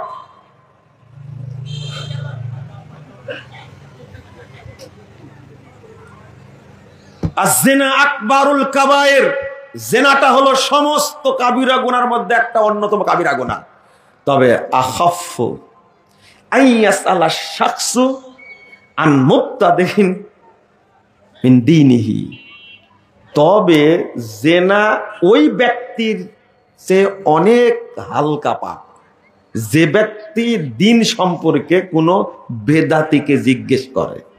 মানেনি এখনো, শুধু কি জিজ্ঞেস করেছে, তাই তার পাপ হয়েছে জেনার চেয়ে অনেক বড় পাপ হয়েছে। এই জন্যই তো মানুষ বর্তমানে বেশি পথভ্রষ্ট, বেশি পথভ্রষ্ট। আপনাদের মনোযোগ আকর্ষণ করতে পারি না আমরা। একজন ইমাম বলছে, বাবারে মর্যাদা বুঝো না, স্ত্রীর নিচের ঠোঁটে চুমু দিলে একটা কবুল উমরার নেকি পাওয়া যায়। তখন সবাই বলছে সুবহানাল্লাহ। এখানে আপনারাও খুশি, মহিলারাও কি খুশি যে আমার হাজবেন্ড এত খারাপ, হুজুরের ওয়াজ আজকে শুনে এসে অন্তত আদর করবে। মহিলারাও খুশি, কি হুজুরও খুশি, কারণ এই ওয়াজ শোনার পরে আপনি টাকা কম দিবেন? কম দিবেন না, হাদিয়া সহ দিবেন। হাদিয়া সহ চুক্তি যেটা আছে ওটা তো আছেই, তাই না? বলেন নাউজুবিল্লাহ, আস্তাগফিরুল্লাহ, আস্তাগফিরুল্লাহ। আর ডিমান্ড কত রে ভাই? ডিমান্ড হলো 1,30,000 টাকা। 1 লাখ টাকা দিয়ে যান, এটি এন্ট্রি করলাম, আর যখন মঞ্চে উঠবো তার আগে 30,000 টাকা দিয়েন। মানে ওই পরে আর ঝামেলা করার দরকার নাই। কত বড় শয়তান, আপনি চিন্তা করেছেন? বুঝেননি মনে হয় কথাটা, তাই না? ওর কত টাকা লাগে, ওনাকে দায়ী। বক্তব্য কি? আদম আলাইহিস সালামকে যখন আল্লাহ সৃষ্টি করলেন, একা একা লাগে। কি লাগে? একা একা লাগে, আদমকে একা একা লাগে। তখন আল্লাহ বুঝতে পেরে তৈরি করলেন হাওয়াকে। হাওয়া এত সুন্দরী মহিলা, তৈরি করার পর আদম খালি তাকায় হাওয়ার দিকে, শুধু তাকায়। তাকাতে তাকাতে একসময় আদম হাত দিতে গিয়ে ধরতে গেছে, তো এই আদম হাত দিও না, আগে বিয়ে হবে তারপরে হাত দিতে পারবা। শোনেন তো, তাহলে কি মোহর দিতে হবে? শেষ নবী মোহাম্মদের উপরে 10 বার দরুদ পড়ে, এটাই মোহর। আর মানুষ যে এত জোরে সুবহানাল্লাহ বলছে, মানে সাপ ফেটে যাচ্ছে সুবহানাল্লাহ চোটে। বক্তা যে একজন নবীর উপরে অপবাদ দিল, মিথ্যা অপবাদ দিল, এই বক্তার কি হবে কিয়ামতের মাঠে? আদম একজন নবী, সবচেয়ে বড় শিক্ষিত মর্যাদাবান ব্যক্তি, আর সেই মানুষটা নাকি ফেল ফেল করে মহিলার দিকে তাকাচ্ছে, ধরতে গেছে। কথা কি বুঝতে পারলেন আপনারা? কি ধরতে গেছে? বলেন নাউজুবিল্লাহ, আস্তাগফিরুল্লাহ, আস্তাগফিরুল্লাহ। কিয়ামতের মাঠে তোমাকে রজম করা হবে, তুমি টেনশন করো না, বক্তা তোমার খবর আছে। তুমি বললে কেন মিথ্যা কথা এটা? আরে আল্লাহ বলছেন হাওয়াকে আল্লাহ তৈরি করেছেন আদমের স্ত্রী হিসাবে। এই দেখো বিয়ের কি দরকার? অখলাকা মিনহা, কি বলেন, জাওজাহা। তোমার কানে ঢুকে না? ইয়া আইয়ুহাল্লাযী ইয়া আইয়ুহান নাসু তাকু রাব্বাকুম, কি ইয়া আইয়ুহান নাসু তাকু রাব্বাকুমুল্লাযী খলাকাকুম মিন নাফসিন ওয়াহিদা ওয়া খলাকা মিনহা জাওজাহা। কি সূরা নিসার প্রথম আয়াতটা আল্লাহ বলছেন তার থেকে তার স্ত্রীকে তৈরি করেছেন। ওর বিয়ের দরকার আছে? বলেন তো দেখি। হ্যাঁ, বাঁকা হাড় থেকে তৈরি করলেন স্ত্রী হিসাবে, তো বিয়ে লাগবে কেন? মোহর লাগবে কেন? বাজে কথা বলা যায় বোঝে না? একজন নবী বলুক, কিন্তু বলে কি? ফেল ফেলা তাকাচ্ছে, সুন্দরী তো, পুরুষ মানুষের আসক্তি বেশি মহিলার প্রতি। আরে পুরুষ মানুষ মানে উনি তো আদম, আমাদের পিতা। বাপ সম্পর্কে দুর্নাম করে লজ্জা করে না? এত বড় একজন নবী, সবচেয়ে উচ্চ শিক্ষিত মানুষ হলেন আদম আলাইহিস সালাতু ওয়াস সালাম। তার মতো জ্ঞানী পৃথিবীতে আসেনি, তার নামে বদনাম করছে মানে? এগুলো আপনারা শুনেন, তাই না? খুব মনোযোগ দিয়ে শুনেন, খুব মনোযোগ দিয়ে শুনেন। বিচার আপনারও হবে। ওই যে সুবহানাল্লাহ বলেছেন যে বিচার আপনারও হবে। একজন নবী, আরে জুলেখা মানে এটে সেটে সব প্রস্তুতি নিয়ে জুলেখা ইউসুফ আলাইহিস সালাতু ওয়াস সালাম সাথে জিনা করবে, সব কপট লাগাই দিয়েছে, জিনায় লিপ্ত করবে। পেরেছিল? পেরেছিল? ইউসুফ আলাইহিস সালাম এত সুন্দর মানুষ, জুলেখা এত সুন্দরী, তাই পাত্তাই পাইনি জুলেখা। নবী, এটা নবী, খেপা কোথাকা। খেপা আপনাদের ভাষা না, এই জন্য বলবো। খেপা বলবো না খেপি বলবো, আল্লাহ ভালো জানে। আপনারা একটু চিন্তা করেন, এটা নবীর সাথে এগুলো মানায় কি? দাউদ আলাইহিস সালাম ঘরের মধ্যে তাকায় দেখলেন, জানলা দিয়ে দেখছেন একটা মেয়ে, সুন্দরী মেয়ে গোসল করছে। জিজ্ঞেস করে, এটা কার বউ গো? এটা আউরিয়ার বউ। আউরিয়াকে যুদ্ধে পাঠা দিলেন, উদ্দেশ্য হলো মরে গেলে বিয়ে করবে মেয়েটাকে। যুদ্ধে পাঠা দিয়েছেন, যুদ্ধে শহীদ হয়ে গেছে, এখন বিয়েও করে ফেললেন দাউদ আলাইহিস সালাম। কে বিয়ে করে ফেললেন? এবার বলছে যে আল্লাহ বলছেন দাউদ ক্ষমা চাও আউরিয়ার কাছে, ক্ষমা চাও। কেন? ওই যে বিয়ে করেছে ওর বউকে, ক্ষমা চাও। তো কবরের পাশে গিয়ে বলেছে আউরিয়া তুমি আমাকে ক্ষমা করো। আপনার তো নবী মানুষ, বলেন কি এত পরহেজগার মানুষ, আমি আপনার ক্ষমা করবো মানে? আপনার কোনো অপরাধী নাই আমার কাছে।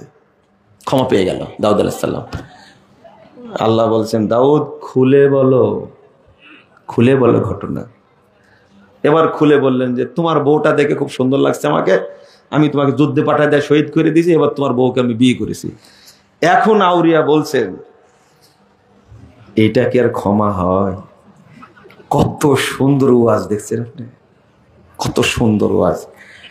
এই বক্তাকে কয়বার রজম করা হবে বলেন তো দেখি, কয়বার? দাউদ আলাইহিস সালাম এত পরহেজগার একজন নবী, তিনি নাকি তার সাহাবীর ওয়াইফের সাথে প্রেম করছেন, নাউজুবিল্লাহ আস্তাগফিরুল্লাহ। তিনি নাকি কৌশলে যুদ্ধে পাঠায় মেরে দিয়েছেন।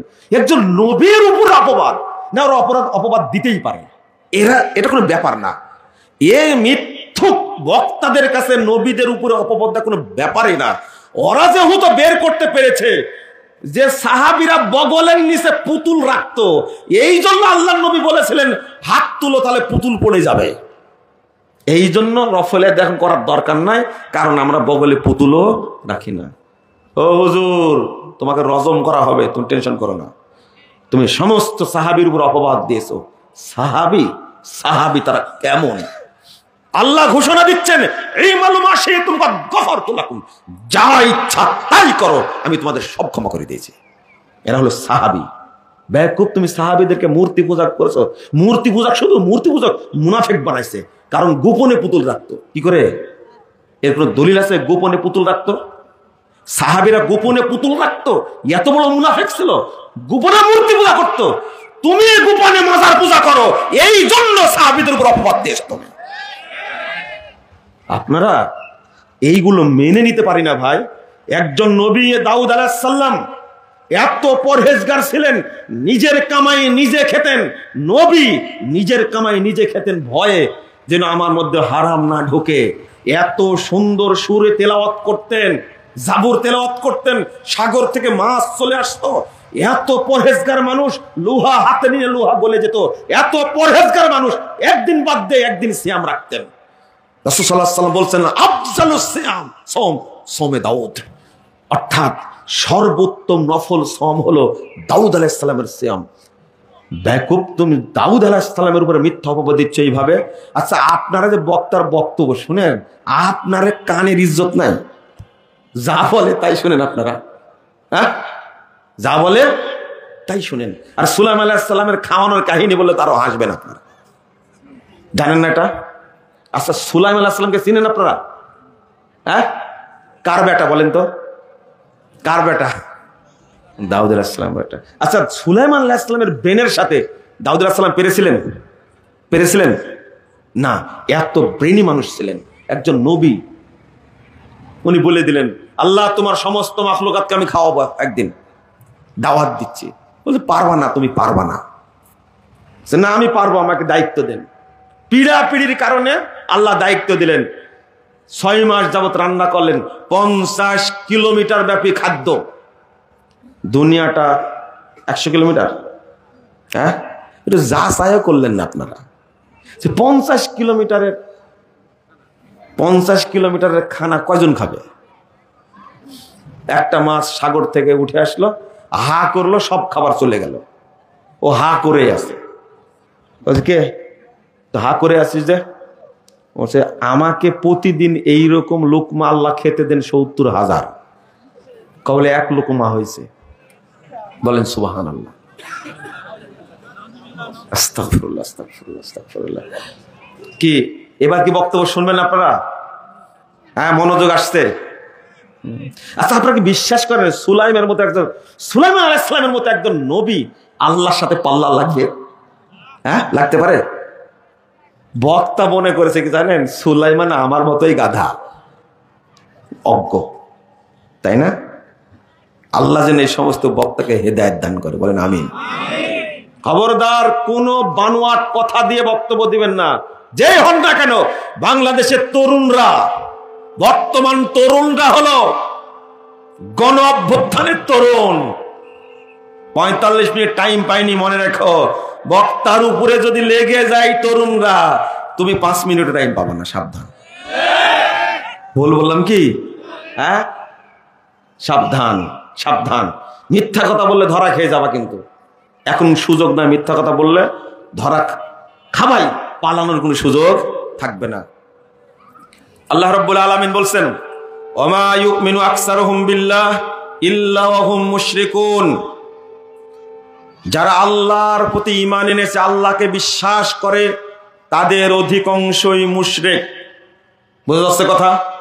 কোনো দিকে মনোযোগ দিবেন না, এদিকে তাকায় থাকেন। এতক্ষণ শুনলেন আজে বাজে শুনলেন, আবর্জনা শুনলেন, এখন শুনেন, একটু মনোযোগ দিয়ে থাকবেন, আমার দিকে তাকায় থাকবেন।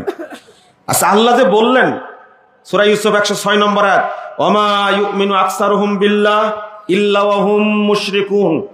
যারা আল্লাহর প্রতি ঈমান এনেছে, যারা আল্লাহকে বিশ্বাস করে, যারা আল্লাহর ইবাদত করে, যারা হজ উমরা করে, নামাজ পড়ে, তাদের অধিকাংশই কি? মুশরিক। মুশরিক মুশরিক 1। 2 নম্বর সূরা রোম 8 নম্বর আয়াতে আল্লাহ রাব্বুল আলামিন বলেছেন, ওয়া ইন্না কাসীরাম মিনান নাস বিলিকাই রাব্বিহিম লাকাফিরুন। অধিকাংশ মানুষ আল্লাহর সাথে সাক্ষাৎ করবে কাফের হয়ে। কি হয়ে? কাফের হয়ে। রাসূল সাল্লাল্লাহু আলাইহি ওয়াসাল্লাম বলছেন, শুনেন, একটু শুনেন।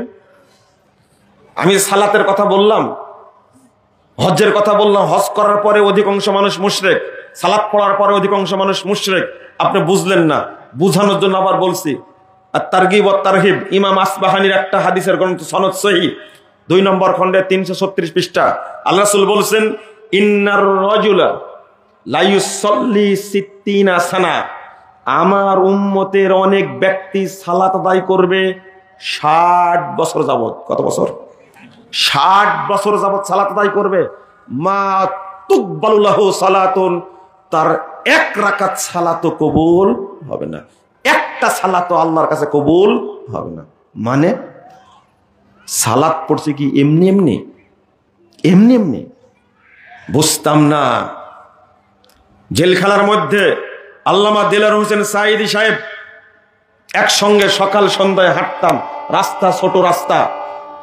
বলছেন, মাঝে মাঝে বলতেন, ঘুরে দাঁড়ায় বুকে হাত দিয়ে বলতেন, বুক লাড়তে না, বলতেন, বাবা আমার জন্য দোয়া করো, আল্লাহ যেন আমার 2 রাকাত নামাজ কবুল করে, 2 রাকাত নামাজ কবুল করে। আমি উল্টা বলতাম, আমি দোয়া করি আল্লাহ যেন আপনার সব ইবাদত কবুল করে। বলছেন, না না না, এত বড় দোয়া চাই না, আল্লাহ যেন 2 রাকাত কবুল করে। কেন যে বলতেন এটা তো বুঝতাম না। যখন হাদিসটা পেলাম, ইমাম সদরুদ্দিন আত-তিউরিয়াত 410 নম্বর হাদিস, সনদ সহিহ। আল্লাহ রাসূল বলেছেন, আউয়ালু মা ইউসাল্লুল আবদু ওয়া ইউহাসাবু বিহি সালাতু। বান্দাকে কাল কিয়ামতের মাঠে প্রথম হিসাব নেওয়া হবে সালাতের।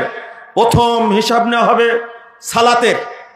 তাকে জিজ্ঞেস করা হবে, ফাইন কবিলা মিনহু কবিলা সাইরু আমালি। যদি সালাত কবুল হয়ে যায় আল্লাহর কাছে, তাহলে তার সমস্ত আমল অটো কবুল হয়ে যাবে। অটো। হজ্জের হিসাব হবে না, যাকাতের হিসাব হবে না, সিয়ামের হিসাব হবে না। সালাত যদি কবুল হয়ে যায়, অন্য সমস্ত আমল আল্লাহ অটো কবুল করবেন। কবুল হওয়া কত জরুরি। এরপরে বলেছেন, ওয়াইন রুদ্দা, সালাত যদি বাতিল হয়ে যায়, সালাত যদি প্রত্যাখ্যাত হয়ে যায়, রুদ্দা আলাইহি সাইরু আমালি, জীবনে যত আমল করেছে সব আমল তার উপরে নিক্ষেপ করা হবে।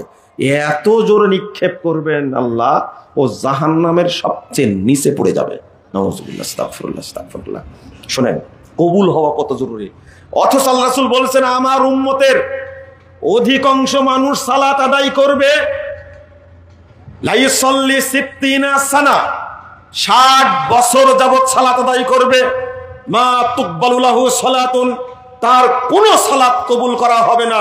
এটা আল্লাহর নবী বলছেন। আপনাদের 60 বছর বয়স হয়নি, অনেকের হয়েছে, আপনি চিন্তাও করেননি। কেন এই কথাটা বললেন আল্লাহ রাসূল? তাহলে সালাত পড়েন, কবুল হয় না।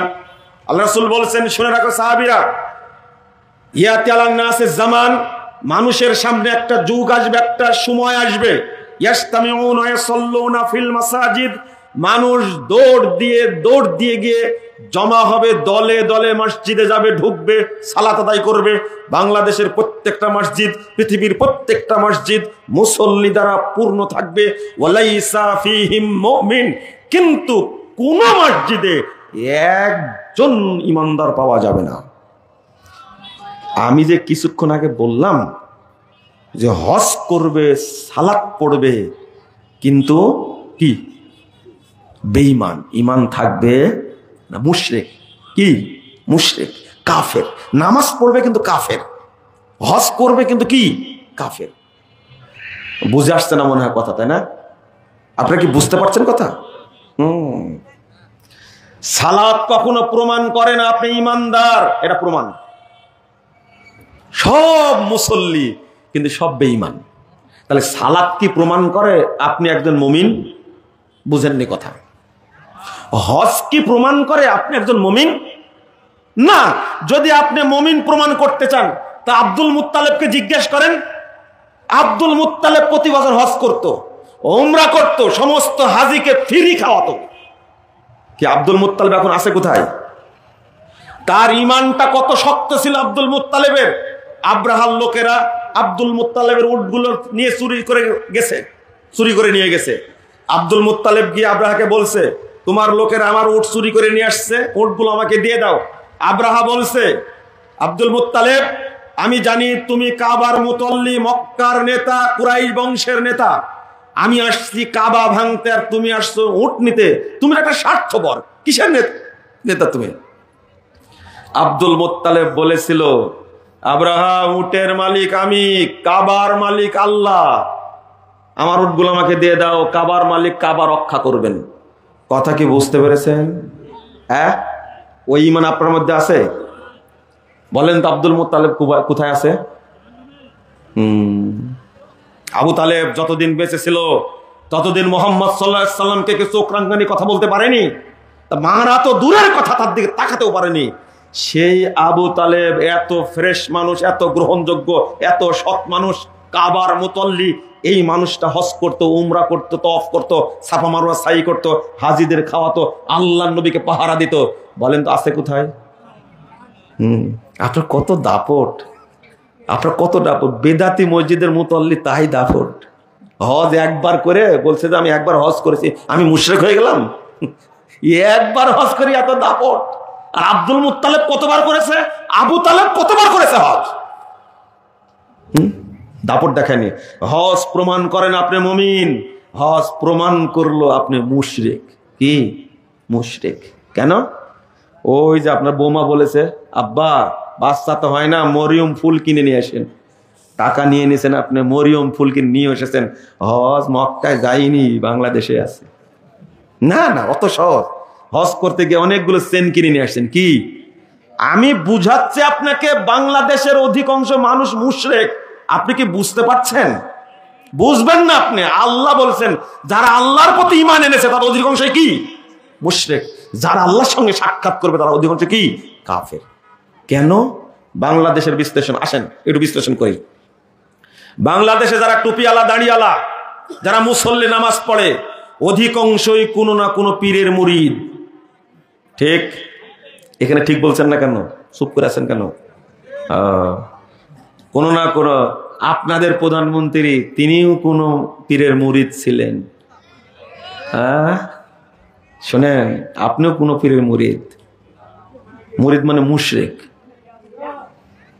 এরা শুধু মাজার, খানকা, দরগা তৈরি করে কোটি কোটি মানুষের ঈমান নষ্ট করছে না? করছে। বলেন তো, যারা আল্লাহকেও সেজদা করে, মাজারেও সেজদা করে, মসজিদেও দান করে, মাজারেও দান করে, এরা মুমিন না মুশরিক? না, এরা হলো অরিজিনাল কাফের, এরা অরিজিনাল মুশরিক। যারা বিধর্মী তারা অরিজিনাল না, এরা মুরতাদ, তাই এরা অরিজিনাল কাফের। এরা মুরতাদ, তাই অরিজিনাল কাফের। ওরা আল্লাহকে বিশ্বাসই করে না, ওরা বিশ্বাস করে কাকে? দেবদেবীকে। আরে আবু জাহালের চেয়ে আপনি খারাপ। সি আবু জাহাল মুনাফেক ছিল না। প্রমাণ নাই যে আবু জাহাল কোনোদিন আল্লাহকে সেজদা দিয়েছে, প্রমাণ আছে এরকম না, কোনো প্রমাণ নাই। ও মূর্তিকে ধরা ছাড়া কোন কাবা ঘরে আসেনি। এই আবু জাহাল মুনাফেক না, কিন্তু আপনি মুনাফেক, টাটকা মুনাফেক। আল্লাহকেও সেজদা মারেন, কবরেও সেজদা মারেন, আল্লাহকেও দান করেন, মাজারও দান করেন। আপনি হলো বড় মুশরিক, খাঁটি কাফের। আপনি বুঝেন না মানে? বুঝতেই হবে আপনাকে। বাংলাদেশের সন্তানরা, স্কুল কলেজ বিশ্ববিদ্যালয়ের ছেলেরা যদি বুঝতো, এদিকে তাকায় থাকেন একটু, যদি বুঝতো তাওহীদ, তাহলে শেখ সাহেবের মূর্তি ভাঙ্গার আগে আগে বাংলাদেশের মাজার ভেঙে পরিষ্কার করত। কিন্তু তাওহীদ শিক্ষা দেননি তো। দিয়েছেন কি তাওহীদ শিক্ষা? দেখেন মানুষের জাগরণটা কাকে বলে। 16টা বছর যাবত নির্যাতিত মা জেলখানায় বসে আছে, অসুস্থ, 90 বছর বয়স, ছেলে লন্ডনে বসে থেকে মানুষের মধ্যে চেতনা তৈরি করেছে এই সরকারকে উৎখাত করতে হবে, করেনি। অবস্থা এমন দাঁড়ালো যে আপনারা 2 মিনিট টাইম দিলেন না যে একটা বক্তব্য রেকর্ড করি, তাই না? অবস্থাটা কি? তত্ত্বাবধায়ক সরকার কয়েকদিন থাকুক আর আমাদের বক্তব্য চলতে থাকুক, পিস টিভিটা চলুক। আর 2-1 রেকর্ডিং করতে পারলে 16 সালে আবার রেকর্ডিং এ আমরা যাব। কথাবার্তা চলছিল, জুলাইয়ে বন্ধ করেছেন না? 16 সালে জুলাই তো না, জুনে বন্ধ করলেন পিস টিভি। সেপ্টেম্বরে ছিল আমাদের রেকর্ডিং এর তারিখ, দুবাইয়ে বন্ধ করে দিলে, রেকর্ডিং হয়নি। আবার চালু করেন পিস টিভি। আর আমাদের এইভাবে কথা বলতে দেন। আমরা এইভাবে যেতে যেতে এমন একদিন টাইম আসবে, বাংলাদেশের তরুণরা বুঝবে পীর মানেই শয়তান, পীর মানেই ভণ্ড। যত আস্তানা খানকা আছে, দরগা আছে, একে ভেঙ্গে চুরমার করতে হবে। আপনি মনে করছেন আমাদের বক্তব্য কাজে লাগবে না? লাগবে, ইনশাল্লাহ লাগবে, ইনশাল্লাহ। একবার রুট লেভেল পর্যন্ত বক্তব্য চলে যাবে। পিস টিভি যখন চলছিল, মাজার পূজারের রোগটা বাড়িতে বসে থেকে রোহিঙ্গা হয়ে গেছিল। মানে বউ বুঝেছে তুমি পীরের কাছে যাও কেন, ছেলে বুঝেছে, মেয়ে বুঝেছে, আব্বু তুমি তো শিক্ষিত মানুষ, সি এই সমস্ত অপবিত্র মানুষের কাছে যায়, তুমি যেও না। লাগছে পরিবারের সাথে এই মুরিদের, এই বলদের লাগছে। মুরিদ মানে কি জানেন? বলদ, বলদ। এই বলদের লেগে গেছে এবার। এখন নিজের বাড়িতেই পিস টিভির কারণে বাড়ির মালিক হওয়া সত্ত্বেও নিজের রোহিঙ্গা হয়ে গেছে। না আব্বু তুমি মারা গেলে কিন্তু আমরা জানাজা করবো না, শুনে রাখো, তুমি তো মুশরিক। আরে শুনে বলছি, কত মহিলা যে কান্নাকাটি করেছে, কেন পিস টিভি বন্ধ করে দেওয়া হলো? কান্না যে একসময় কবুল হয় বোঝা যায়নি। এই হুজুরের এখন চিন্তা করছে, বক্তব্য যে ছড়িয়ে দেয় চারিদিকে, পীর মানে শয়তান, পীর মুরিদ মানে বলদ, পীর ব্যবসা করে খায়, ট্যাক্স দেওয়া লাগে না, শুধু পাগলা মসজিদের নাম দিছে তাই 3 মাস পর পর সিন্দুক খুলে রাখে 5 কোটি করে টাকা। এরা যারা দান করে তারা মুমিন না মুশরিক? মুশরিক, মুশরিক। পাগলা মসজিদ তাই দান করে, ওর পাগল আছে। বুঝতে পারলেন কিভাবে মুশরিক বানাচ্ছে, কিভাবে মুশরিক বানাচ্ছে? ছাত্র ভাইরা, তোমরা কাজ করেছো, 3য়বার স্বাধীন করে দেশকে, তোমাদের প্রতি আহ্বান জানাই। তোমরা বুঝতে পারছো এখন আমরা স্বাধীন করতে যেয়ে আমরা একটু ভুল করে ফেলেছি, বুঝছেন এখন? হ্যাঁ বলছে কিসের নির্বাচন? যদি নির্বাচনী চান সংস্কারের আগে, তাহলে 1600 শহীদকে ফেরত দিন। বলছে এখন এটা আমাদের কথা তো। বাংলাদেশে কোনো এইরকম বাজে শাসন থাকবে না, এইরকম সন্ত্রাসী পুলিশ থাকবে না। আপনারা কি চান এই পুলিশ? চান আপনারা? কত সন্তানকে গুলি করে পাখির মতো হত্যা করেছে, যেটা ইসরায়েলও পারেনি ফিলিস্তিনে হত্যা করার জন্য, পারছে? মাত্র কয়েকদিনে 2000 মানুষকে শেষ করে দিল। কয়েকদিনের ভাই 2000 মানুষ মারতে ইসরায়েলের সময় লাগছে 1 মাস।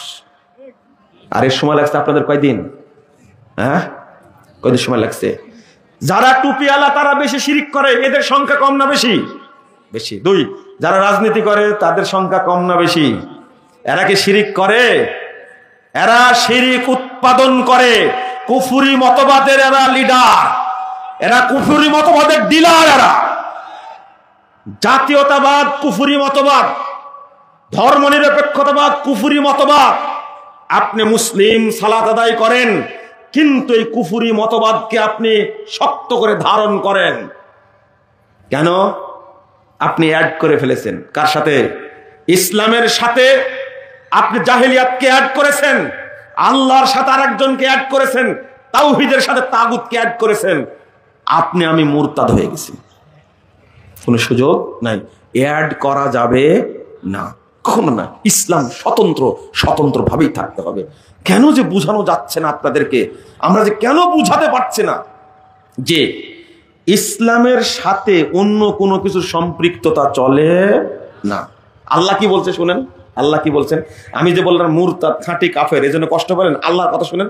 আল্লাহ বলছেন, শোনো, ইয়াকুলুনা নুমিনু বিবাদিন ওয়া নাকফুরু বিবাদ, তারা বলে কিতাবের এক অংশ আমরা মানব, এক অংশ আমরা কি করব? ছেড়ে দিব। এক অংশ মানব, এক অংশ ছেড়ে দিব। এখন তো চাচ্ছেন আপনারা, তাই না? এমন একটা ব্যবস্থা হোক বাংলাদেশে, একবারে কিছু শরীয়তের নিব, কিছু এখান থেকে নিব, সব মিলে একটা সুন্দর ব্যবস্থা করবেন, তাই না? আল্লাহ বলছেন ওয়ায়ুরিদুনা আইয়াত্তাখিযু বাইনা যালিকা সাবিলা, 150 151 নম্বর সূরা নিসা।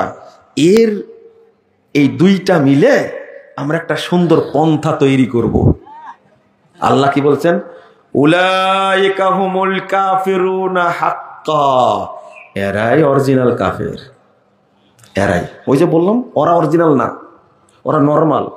যে বেনামাজি সে তো কাফের, কিন্তু বিধর্মী সে বড় কাফের। এটা কি জানেন আপনারা? যে নামাজ পড়ে না, এই মাসালাটা না বুঝলে কিভাবে বোঝাবো? যে নামাজ পড়ে না সে কি? বলেন বলেন, সবাই বলেন, সবাই বলেনি। আমি কথাটা সবার কাছ থেকে চাচ্ছি, বলেন আপনার মুখ দিয়ে, যে নামাজ পড়ে না সে কি? সবাইকে বলেছেন? আল্লাহ তুমি এই গুণ থেকে আমাদের হেফাজত করো, আমিন। শুনুন, কাফের, কিন্তু এই কাফেরটা কি বিধর্মীর চেয়ে বড় কাফের? বুঝেন না মনে হয় কথাটা? বড় কাফের কেন না? শোনেন শোনেন, এ শুধু কাফের না, এ মুরতাদ। কি মুরতাদ? এ কি মুরতাদ। কিন্তু বিধর্মী কি মুরতাদ? এই তো বুঝলেন। তাহলে তাহলে ওই বিধর্মীর চেয়ে এই মুসলিম নামধারী কাফেরটা বেশি খারাপ। ও এখানে অনেকে আছে মানে নামাজ পড়েন না, কেউ রমাজান মুন্সি আছেন এখানে, তাই না? শুধু রমাজানে পড়েন না, আপনি মুনাফিক এবং কাফের। শুধু শুক্রবারে পড়েন, আপনি মুনাফিক এবং কাফের। শুধু ঈদের দিন পড়েন, আপনি মুনাফিক এবং কাফের। মুনাফিক মানে ঈদও যদি না পড়ি মানুষ কি বলবে, জুমাও যদি না পড়ি মানুষ কি বলবে, আপনি তো কাফের। অসম্ভব, অসম্ভব। 60 বছর যাবত নামাজ পড়ছেন, একদিন আপনি জহর পড়েন ইচ্ছা করে, আসরের টাইম হয়ে গেছে, এখন আপনি মুসলমান না। মাসালা হলো এটা। কথা কি বুঝতে পারলেন আপনারা?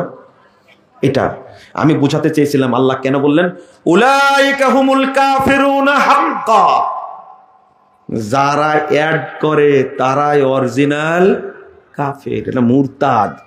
ইসলাম স্বতন্ত্র ছিল, আপনি এর সাথে কেন বাতিল মিশ্রিত করলেন? এই অধিকার আপনাকে কে দিলে? একটা বড় অন্যায়। আল্লাহ বলছে ওয়ালা তালবিসুল হাক্কা বিল বাতিল, তোমরা হককে বাতিলের সাথে মিশ্রিত করো না। মিশালেন কেন আপনি? আচ্ছা, ঈমানটা কত মর্যাদাবান, কত সম্মানী, কত লজ্জাশীল, ঈমান কত পবিত্র জিনিস, আপনি এটা জানেন?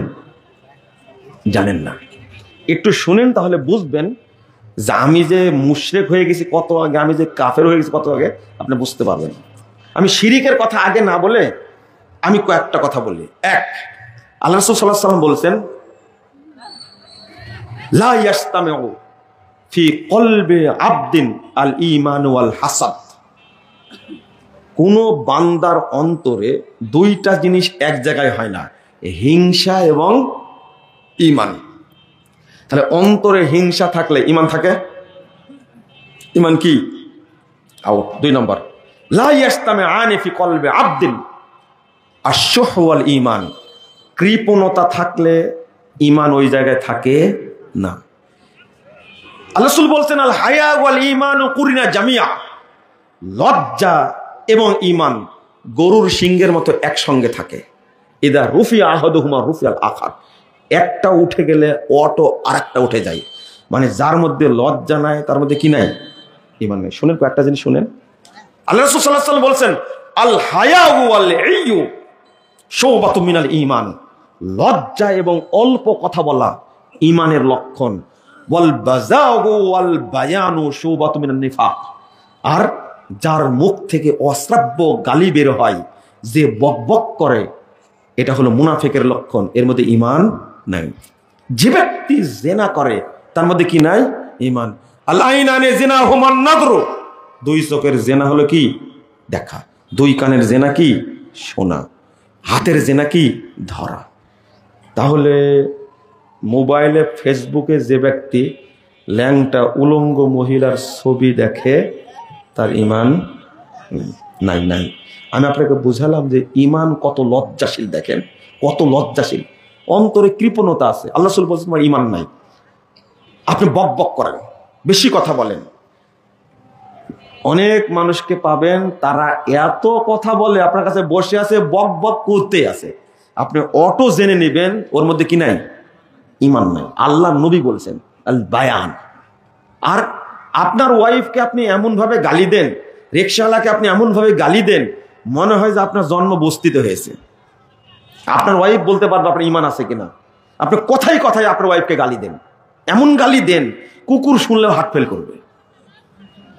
এত অশ্রাব্য গালি যদি শুনতে চান তাহলে দুই রিকশাওয়ালার দ্বন্দ্ব দেখবেন কি, অথবা দুই ট্রাকের ড্রাইভারের কি দ্বন্দ্ব দেখবেন। দেখবেন গালি কাকে বলেন। আস্তাগফিরুল্লাহ। আর যদি তার ভালো দেখতে চান, গ্রামের মধ্যে যখন ঝগড়া লাগে দুই মহিলা, তখন দেখবেন আপনার মুখ থেকে যদি গালি বের হয় তাহলে আপনি বুঝবেন আপনি বেঈমান। আপনি কি মানে ঈমানের এত লজ্জা, এত সম্মানী জিনিস, এত মর্যাদা, তার একটু যদি ছোঁয়া পায় ঈমান ওখানে থাকে। আপনি এই যে সুন্দরী মহিলা, ল্যাংটা মহিলা ছবি দেখলেন, ঈমান আছে? আপনি গান শুনছেন, লালন ফকিরের গান শুনছেন আর রবি ঠাকুরের গান শুনছেন, আপনার ঈমান আছে? ও বুঝাতে পারেননি। কেউ যদি শুধু বলে আল্লাহ, এটা অপরাধ। লা ইলাহা ইল্লাল্লাহ বলবে না, কি বলবে? আল্লাহ আল্লাহ আল্লাহ, হু হু, হারাম, বলা যাবে না। কারণ লা ইলাহা বলে আপনার অন্তরটাকে আগে কি করতে হবে? পরিষ্কার করতে হবে। তারপর বলতে হবে কি? ইল্লাল্লাহ। তারপর আল্লাহকে স্থান দিতে হবে। আল্লাহ এত পবিত্র নাম, এটা আপনার শরীরে তাবিজ আছে, আপনি আল্লাহ বলাই হারাম। আশহাদু আল্লা ইলাহা ইল্লাল্লাহ ওয়াহদাহু লা শারীকা লাহু ওয়া আশহাদু আন্না মুহাম্মাদান আবদুহু ওয়া রাসূলুহু, এটা পড়তেই পারবে না সে, এটা পড়তেই পারবে না যদি শরীরে তাবিজ বাঁধা থাকে। আমি বুঝাতে চাইলাম ঈমান এত সম্মানী জিনিস, একটু যদি ছোঁয়া পায় পাপের আর থাকবে না, ঈমান থাকে না। এবার বলেন তো দেখি, আপনার ঈমান আছে বলে মনে হয়? হ্যাঁ, ও হুজুর বলছে আমি নামাজ না পড়লে ঈমান ঠিক আছে, বলে না? এ হলো মুরতাদ। ও ঈমানকে ব্যঙ্গ করেছে, নামাজকে ব্যঙ্গ করেছে, হলো মুরতাদ, ওর ঈমান নাই। তাহলে কাফের কতগুলো খেয়াল করেছেন আপনারা? হ্যাঁ, কাফের কত আপনারা খেয়াল করেছেন? বলে কিভাবে? আজকে এখানে কথা বলছেন, কিন্তু আলীনগর মাঠে যদি কালকে সমাবেশ হয়, ওখানে বলবে সকল ক্ষমতার উৎস জনগণ, আর আপনি তো তাই বলবেন, তাই না? বলেন তো, এই কথা বলা মাত্র আপনি কি হয়ে গেলেন? হ্যাঁ, সাহস পাচ্ছেন না কেন? বলেন। এটা হলো শিরকে আকবার। আপনি সাথে থেকে কাফের, সাথে সাথে বেরিয়ে গেছেন ইসলাম থেকে। সকল ক্ষমতার উৎস কে? ও বুঝেননি এখনো? ডক্টর ইউনূস সাহেব কোন রাজনৈতিক দল করতেন? কোন দলের সভাপতি ছিলেন? এখন কি ওখানে নাম আনতে দেখি পারেন কিনা, আপনার কাপড় থাকে কিনা পরনে, পারেন কিনা দেখেন তো। ওকে না, এদের নাহিদ আর আসিফ কিছু বলে দেখেন তো কি হয়। ওরা কি রাজনৈতিক দল করেছে? সকল ক্ষমতার উৎসকে বুঝেন না আপনারা, বুঝেন না? 2024 সালের 7 জানুয়ারির নির্বাচন পৃথিবীর ইতিহাসে সর্বশ্রেষ্ঠ ফ্রেশ নির্বাচন, তাই না? 7 মাসের মাথায় কি আউট।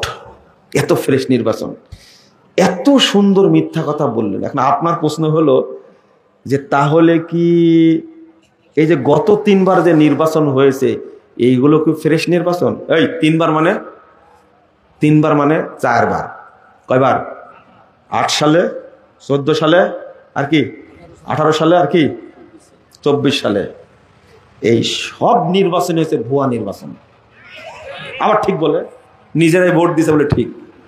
তৌবা তৌবা তৌবা, ভুয়া নির্বাচন। 7 জানুয়ারিতে আমি ছিলাম, যে কেমন ভোট হয়। আমি প্রত্যেকটা কথা বলছি বুঝার জন্য, এমনি কোনো কথা বলিনি, উদ্দেশ্য আছে। আমি এর আগে উদাহরণ দিলাম, লন্ডনে বসে থেকে মানুষকে খালি আহ্বান করেছে নির্বাচনে যাবেন না। গেছিলেন আপনি? গেছিলেন? চান আপনি নির্বাচনে? আমি আপনাকে দেখছি তো 7 জানুয়ারি ঢাকায় খুঁজে দেখছি ভোট কেন্দ্রে মানুষ নাই, কুত্তাই শুধু বেশি। সবচেয়ে ফ্রেশ নির্বাচন হয়েছে। শোনেন কেন? কেন বর্জন করেছেন? কি করেছেন? বর্জন করেছেন। এইটার নাম হলো বিপ্লব। এই নির্বাচন কাউকে দেখাতে পারেনি, এটা হলো বিপ্লব। দুনিয়ার স্বার্থে রাজনীতি করতে গিয়ে যদি সবাই একমত হতে পারেন মুসলিমরা, তাহলে দিনের স্বার্থে, পরকালের স্বার্থে জাহেলিয়াতকে, কুফরি মতবাদকে দূর করব, এই লক্ষ্যে কি আপনারা একমত হতে পারেন না? আমি একটা কথায় বেকুবের মতো বলবো না। আমি উদাহরণ কেন দিচ্ছি, আপনাকে আল্লাহ এই প্রশ্নটাই করবে। তারেক রহমান বলেছিল তোমরা ভোট কেন্দ্রে যাও না, তোমরা যাওনি, সব কুত্তা গেছে, তোমরা যাওনি। এক আওয়ামী লীগের নেতা আমাকে বলছে, ভাষাটা এত সুন্দর করে বলছে, আপনারা বললে মন খারাপ করবে, যে শুয়োরের বাচ্চারা সারা বছর বিরিয়ানি খাইছে, আজকে ভোটটা দিতে আসেন। আমি বললাম যে নাউজুবিল্লাহ, কি বললেন? বলবো না মানে জানেন না? দেখ বিরিয়ানি খাইছে, যে ভোটটা দিয়ে ঘুমা, সব ঘরে বসে আছে। কি রাগ! চিন্তা করতে, বিরিয়ানিতেও কাজ হয়নি। চিন্তা করেন মানুষের মনোভাব কি। সারা দেশে ভোট পড়েছে, নির্বাচন কমিশনার গোপনে রেকর্ড হয়ে গেছে, বুঝতেই পারেনি। চলেন আমরা যাই, মানুষ জানে রেজাল্ট। ফাঁস হয়নি? ফাঁস হয়েছিল, তাই না? দেখেন আল্লাহ ফাঁস করে দেন। আল্লাহ যদি আপনাকে প্রশ্ন করে দুনিয়ার স্বার্থে তোমরা সব করেছো, পরকালের স্বার্থে, দিনের স্বার্থে তোমরা কি করেছো, উত্তর দিতে পারবেন না? আমি এইটা বুঝাচ্ছিলাম, রাজনৈতিক স্বার্থে, দুনিয়ার স্বার্থে, দলের স্বার্থে এই ভ্রষ্ট মতবাদ কুফরি তন্ত্রের সাথে, গুন্ডা তন্ত্রের জন্য, খুন তন্ত্রের জন্য, সন্ত্রাস তন্ত্রের জন্য, ভুয়া তন্ত্রের জন্য, ধোঁকা তন্ত্রের জন্য আপনি যদি ঐক্যবদ্ধ হতে পারেন, ইসলামের জন্য ঐক্যবদ্ধ হওয়া যায় না? আপনি কি আমার কথা বুঝতে পারলেন ভাই? বুঝেন না? দুর্ভাগ্য। আমরা আমাদের কথা বলছি, আমরা কোরআন এবং সুন্নাহর উপরে, তাওহীদের উপরে অটল থাকবো। বলেন ইনশাআল্লাহ। আপোষ না, কোনো আপোষ চলবে না। আপোষ যারা করেছে তারা মরেছে। দেখেননি আপনারা? আমাকে বলছে, এদিকে তাকান, আমাকে বলছে মুজাফফর বিন মুহসিন সাহেব আর কতদিন তাওহীদের ওয়াজ করবেন? বুঝেননি? আর কতদিন মানহাজের ওয়াজ করবেন? আমি বললাম যে কি করতে হবে? তো বলছে যে মন্ত্রী হতে হবে না, এমপি হতে হবে না, রাষ্ট্র চালাতে হবে না। আমি বললাম যে প্রস্তাব তো ভালোই দিছেন, তাই তো। আমি বললাম যে আপনারাই করেন, আমাদের একটু শান্তিতে থাকতে দেন। আমাদের দ্বারা কি হবে? মানুষের লজ্জা শরম কিছু আছে? একটা দল মানুষ হত্যা করে, আয়না ঘর তৈরি করে, ডিবি অশ্বিনীতে মানুষ গুম করে, মেরে হাজার হাজার মানুষকে শেষ করে দিয়ে ক্ষমতায় থাকলো।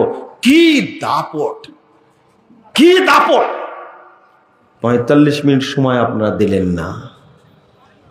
আবার বলছে কবে মন্ত্রী হবেন। মানুষের, বাঙালি মানুষের তো লাখ লজ্জা, বোধ, বুদ্ধি কিছুই নাই। কি কথা! দেখতে দেখতে 15 বছর, সামনে আরো 5 বছর। মানুষ বাঁচে কয় বছর? রাওয়াহু ওবাইদুল কাদের। চিন্তা করতেন কি অহংকার ভিতরে। কই সবাই খুঁজছে, ফখরুল সাহেবের বাড়িতেও গেছে, খুঁজছে, পাচ্ছে না বেচারিতে। আপনারা কি বুঝলেন? গান তৈরি করেছে। আগে ফখরুল সাহেবের উপরে মামলা করা উচিত, তো বের করছে না কেন? কারণ ওয়াদা করে গেছে। কি ভাষা তার! দেখতে দেখতে 15 বছর, সামনে আরো 5 বছর। মানুষ বাঁচে কয় বছর? কখন আন্দোলন? এই ঈদের পরে না ওই ঈদের পরে? কোন ঈদের পরে হলো আপনি টেরও পেলেন না। আবার ঠিক বলে? ঠিক তো আমি বলবো। আপনারা তো ওদেরকে ভোট দিয়ে রাখছিলেন, তাই না? হ্যাঁ, আপনাদের শোনেন। আর বিএনপির মতো একটা দল, তাদের কাজই হলো স্বৈরাচার চালানো, তাই না? কি বড় একটা দল! হায় হায় হায়, একটা মহিলাকে 90 বছর 88 বছর একটা মহিলাকে চিকিৎসা করতে নিয়ে যাবে, তাই ভিসা দেয় না, পাসপোর্টই দেয় না, জেলখানার মধ্যে বদ্ধ থাকে, সারা দিন মেডিকেলে থাকে, কখনো বাড়িতে 6 মাসের কমে তার ছুটি বাড়ে না। ফখরুল সাহেবের নামে 750 মামলা মাত্র। কত কি খেতাটা করলেন! জিয়াউর রহমান সাহেবের ওয়াইফ কি করলেন আপনারা? তাকে নিয়ে যেতে পারলেন না? এত বড় দল হয়ে কি করলেন? লোকটা চিকিৎসা দিবেন তাই পারলেন না আপনারা। সেনাকুঞ্জের বাড়ি থেকে এমন ভাবে বের করে দিল মানুষটাকে, কিছুই করতে পারলেন না। এই খেতাগিরি করে কি লাভ? মনে আপনারা বুঝেননি, তাই না? আমাকে নাকি কি হতে হবে? এই খেতা সেলাই করার সময় নাই। যেদিন সেলাই করব সেই দিন ইনশাল্লাহ কথা বলার কেউ লোক থাকবে না। কথা বুঝতে পারলেন? আজকে তত্ত্বাবধায়ক সরকারকে অমুককে তেল দিতে হচ্ছে, অমুককে তেল দিতে হচ্ছে, অমুককে তেল দিতে হচ্ছে। স্বাধীন বাংলাদেশ যদি হয় তেল দেওয়া লাগবে কেন? গণ অভ্যুত্থান করে ওই সংবিধানের শপথ করায় অন্যায় করেছে এরা। এই রাষ্ট্রপতির কাছে শপথ নিয়ে অন্যায় করেছে এরা। যেটা আমরা আগে বলেছি, এই সংবিধান কি জায়েজ না হারাম? কেন শপথ করলেন আপনারা? এটা হলো আহলাদিদের পার্থক্য, যে না আপোষেন একবারে। আপনি অভ্যুত্থান করলেন, সবাইকে তাড়াইয়া দিলেন, আবার বলছেন সংবিধানের কি, সংবিধানের স্বাধীনতা সংরক্ষণ করতে প্রতিজ্ঞাবদ্ধ। এই কথা বলা মাত্র আপনার যে ঈমান থাকে তার বেঈমান হয়ে গেছেন আপনি। ওই সংবিধানের মধ্যে কি ছিল? কি ছিল সংবিধানের মধ্যে? কথা বুঝেননি কেন? ওপেন মানুষের সামনে শপথ করবে, এমনি শপথ করে আমরা শপথ করছি, আল্লাহর রাস্তে শপথ করছি, এই দেশে আমরা ন্যায় নীতি প্রতিষ্ঠা করব, আমরা এই দেশ কোরআন সুন্নাহ মোতাবেক চালাবো। অন্যের কাছে শপথ করার দরকার আছে? এখন বলছে সংবিধান বাতিল, আর ছাত্ররা বলছে এই রাষ্ট্রপতি অবৈধকে সরাতেই হবে, বলছে না?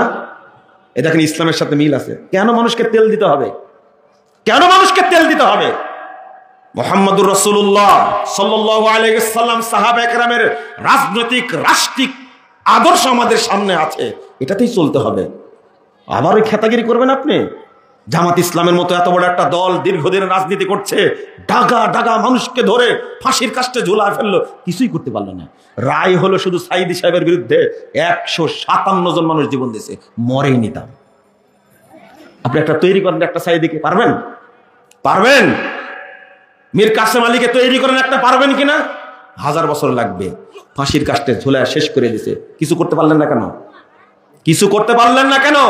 এই খেতাগিরি করে কি হবে আমার প্রশ্ন। কিন্তু মুহাম্মদুর রাসূলুল্লাহ সাল্লাল্লাহু আলাইহি ওয়াসাল্লামকে মক্কি জীবনে টোপ দিয়েছিল, মক্কার 14 জন নেতা টোপ দিয়েছিল, আল্লাহ নবী প্রস্তাবকে প্রত্যাখ্যান করেছিলেন। কিন্তু ওই মানুষটা যখন মদিনায় গেলেন তখন কি রাষ্ট্রনায়ক হলেন না? কেন হলেন? কেন হলেন? আপনি হলেন। যদি মক্কায় তিনি আপোষ করতেন কি কত সুন্দর হতো।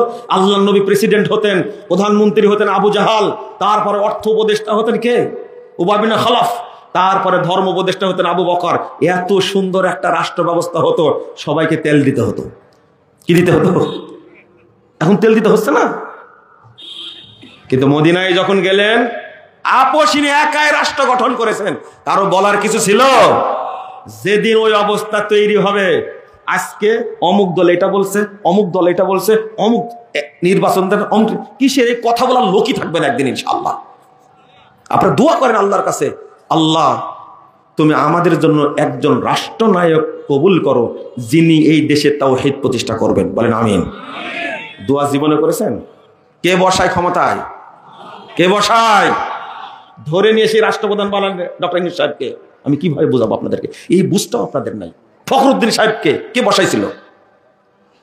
কে বসাইছিল ফখরুদ্দিন সাহেবকে? শেষ করতেই হবে, তাই না? টাইম না একবারে। ঠিক আছে, শেষ করে দিচ্ছি। আমার থিমটা কি বুঝলেন আপনারা? আমি যেটা বুঝাতে চাই বুঝলেন? আপোষ চলবে না। সাইদি সাহেবকে দেখেছি, ওনার একটা বই আছে, আপনারা পড়েন, সিরাতুস সাইয়্যিদুল মুরসালিন। কে কে কে কে পড়েছেন? পড়েননি? বইটা মার্কেটে নাই। শোনেন, ওই বইয়ের কপি কিন্তু আমার কাছে আছে, এটা চেঞ্জ করেন না কিন্তু। এই বইয়ের কপি আমার কাছে আছে, এটা কিন্তু চেঞ্জ করেন না। এই বইয়ের কপি নেওয়ার জন্য র্যাব চেষ্টা করেছে, গোয়েন্দারা চেষ্টা করেছে, ডিজিএফআইএস, এনএসআই, ডিবি চেষ্টা করেছে, আমার কাছে নিতে পারেনি। আমার কাছে পত্র লিখেছেন 2013 সালে 25শে ডিসেম্বর। পত্রের নাম ছিল ভুল সংশোধনে সফলতা আছে, ব্যর্থতা নেই, লজ্জারও কিছু নেই। এই শিরোনামে পত্র লিখছিলেন। জাল হাদিসের কবলে রাসূল সাল্লাল্লাহু আলাইহি ওয়াসাল্লাম সালাত, এই বইটা পড়ে আপনার ওযু নষ্ট হয়ে গেল কেন? আমি যখন বললাম, আমি তো বলিনি ফাঁস হয়ে গেছে, তখন আপনার ওযু নষ্ট হয়ে গেছে। না, সাইদি সাহেব এটা লিখতেই পারে না, তার সাথে দেখাই হয়নি। সাইদি সাহেবকে এত ছোট মানুষ, আপনার মতো অহংকারেও না, আপনার মতো বোকাও না। সাইদি সাহেবের আত্মাটা অনেক বড় ছিল। প্রথম দিন যখন আমাকে সাক্ষাৎ করতে গেছে, বলতে লাগলে কষ্ট হয়। রাত্রিতে যেদিন তিনি জেলখানায় ছিলেন, আমি সেখানে গেছি, কাশিমপুর কারাগার 1। তখন একটা ব্যাগের মধ্যে করে পাঠায় দিয়েছেন আপেল, বিস্কুট, বেদানা, তারপরে একটা পাঞ্জাবি, একটা গেঞ্জি, একটা পায়জামা। মনে করছেন কতদিন না খেয়ে আছে। পরের দিন আমাকে নিয়ে আসতে পাঠাইছেন। গেছি, সালাম টালাম দিলাম, কিছু মনে করলেন না। তো ওই যে ছেলেটা নিতে গেছে বলছে, স্যার ইনি হলেন মুজাফফর বিন মহসিন। তখন ঘুরে এসে একবারে জোরে ধরে বলেছে, আরে বাবা, আমি তো মনে করেছি যে 60-70 বছরের মানুষ। আমি 2014 সালের কথা বলছি, বুঝতে পারলেন? এত স্নেহ করতেন কেন? কেন? আমি তো তার কেউ না, শুধু একটা বই পড়েছেন, আর আপনার ওযু নষ্ট হয়ে গেল, তাই না? সি সি সি, আপনার ওযু নষ্ট হবে কেন? সাইদি সাহেব 1980 সালে বলেছেন, আল্লামা নাসিরউদ্দিন আলবানীর সালাত শিক্ষা বই দেখে আপনারা সালাত শিখবেন। বলেননি? চিটাগঙ্গের তাফসীর মাহফিলে বলেননি? পড়েননি কেন আলবানীর বই? এখন ওযু নষ্ট হবে কেন আপনার? আলবানীর বইটা পড়ে দেখেন, ওই বইয়ের সাথে তো আমার বইয়ের কোনো দ্বিমত নাই। লিখেছেন ভাষাটা বিপ্লব, এটাই ভুল সংশোধনের সফলতা আছে, ব্যর্থতা নেই, লজ্জারও কিছু নেই। এটাই একদিন বাংলাদেশে বাস্তবায়িত হবে ইনশাআল্লাহ। মানুষ ভুল বুঝবে, একদিন সংশোধন হবে ইনশাআল্লাহ। একদিন এই দোয়া তো মানুষের জন্য হবে, একদিন আপনিও সংশোধন হবেন ইনশাআল্লাহ। যদি আপনার টার্গেট জান্নাত থাকে, যদি আপনার টার্গেট দুনিয়া না হয়, দিন যদি হয়, আল্লাহ আপনাকে হিদায়াত দেবেন ইনশাআল্লাহ। ইনশাআল্লাহ আল্লাহ যেন আমাদের কবুল করে, বলেন আমিন। কথা কি বুঝতে পারলেন আপনারা? আপনারা একটু সঠিকটা বোঝার জন্য চেষ্টা করবেন তো ইনশাআল্লাহ। কোনো আপোষ চলবে না। আপোষ হলে কি হবেন? কাফের। আপোষ হলে কি হবেন? তাগুত। আপোষ হলে কি হবেন? মুশরিক। আল্লাহ যেন এগুলোতে আমাদের হেফাজত করেন, আমিন। ইমাম সাহেব বলেন, মসজিদে যারা সম্মিলিত দোয়া করে না, তারা মসজিদের বারান্দা থেকে চলে যান। বারান্দা থেকে চলে যান, তাই বলেছে। মানে বারান্দায় গিয়ে নামাজ পড়েন, তাই বলেছে, তাই না? ইমাম সাহেব, তোমার বাপের মসজিদ, তুমি কি খুল্লা পাহারা দাও? এত বড় সাহস! তোমার পাশে নামাজ পড়ে, এটাই শুকরিয়া আদায় করো। বেদাতি একটা। ফরজ সালাতের পরে মুনাজাত করা, এটা হলো বেদাত। এটা কি? এক, এই বেদাত, আজকের বেদাত, এটা এত বড় বড় আলেম এটাকে বেদাত বলেছেন। আপনি বলতে পারতেন না আমি করি, ইচ্ছা হলে করেন, না হলে না করেন, কিন্তু বললেন কেন? আপনি মসজিদে চলে যান। মসজিদ আপনার বাবার সম্পদ, আপনি নিজে গোলামি করেন, কেন বলবেন এই কথা? ইমাম সাহেব একটু বুঝার চেষ্টা করেন, আর বেদাত করেন না। যতই চেষ্টা করেন আপনি মুনাজাত টিকাতে পারবেন না ইনশাআল্লাহ। আর যদি বেশি বাড়াবাড়ি করেন, চাকরি যাবে আপনার কিন্তু। আর কয়দিন বাঁচবেন আপনি? যত বুড়া আছে তারাই এগুলো করে, তাই না? কিন্তু বর্তমান প্রজন্ম আপনাকে মেনে নেবে না। সালাতের পরে সম্মিলিত দোয়া কি দেখেন আবার। আচ্ছা, এই ব্যবসাটা খুব ভালো চলে চাপায়, তাই না? আরে আল্লাহ তুমি হেদায়েত দান করে এদেরকে। কত মাদানি, কত আলেম, লা ইলাহা ইল্লাল্লাহ, ভাবতেই পারি না।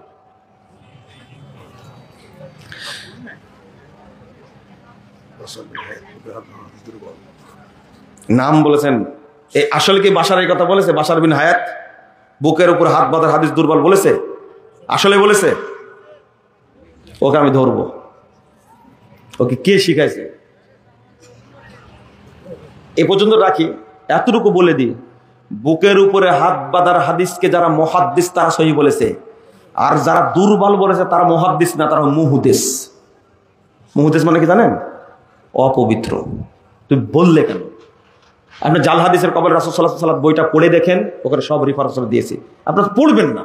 আর এই প্রশ্নগুলো করেছেন, এই প্রশ্নের অত্যাচারে আমরা প্রশ্ন উত্তরের 2টা খণ্ড দিছি, বড় বড় 2630টা উত্তর আছে। কয়টা? 2630টা উত্তর আছে। আপনি পড়েন না কেন? আপনারা পড়বেন। টাকা নিয়ে কোথায় যাবেন আপনারা? কবরে যান, পুটলায় বেঁধে রাখেন, বউ রেখে আসবে কবরে।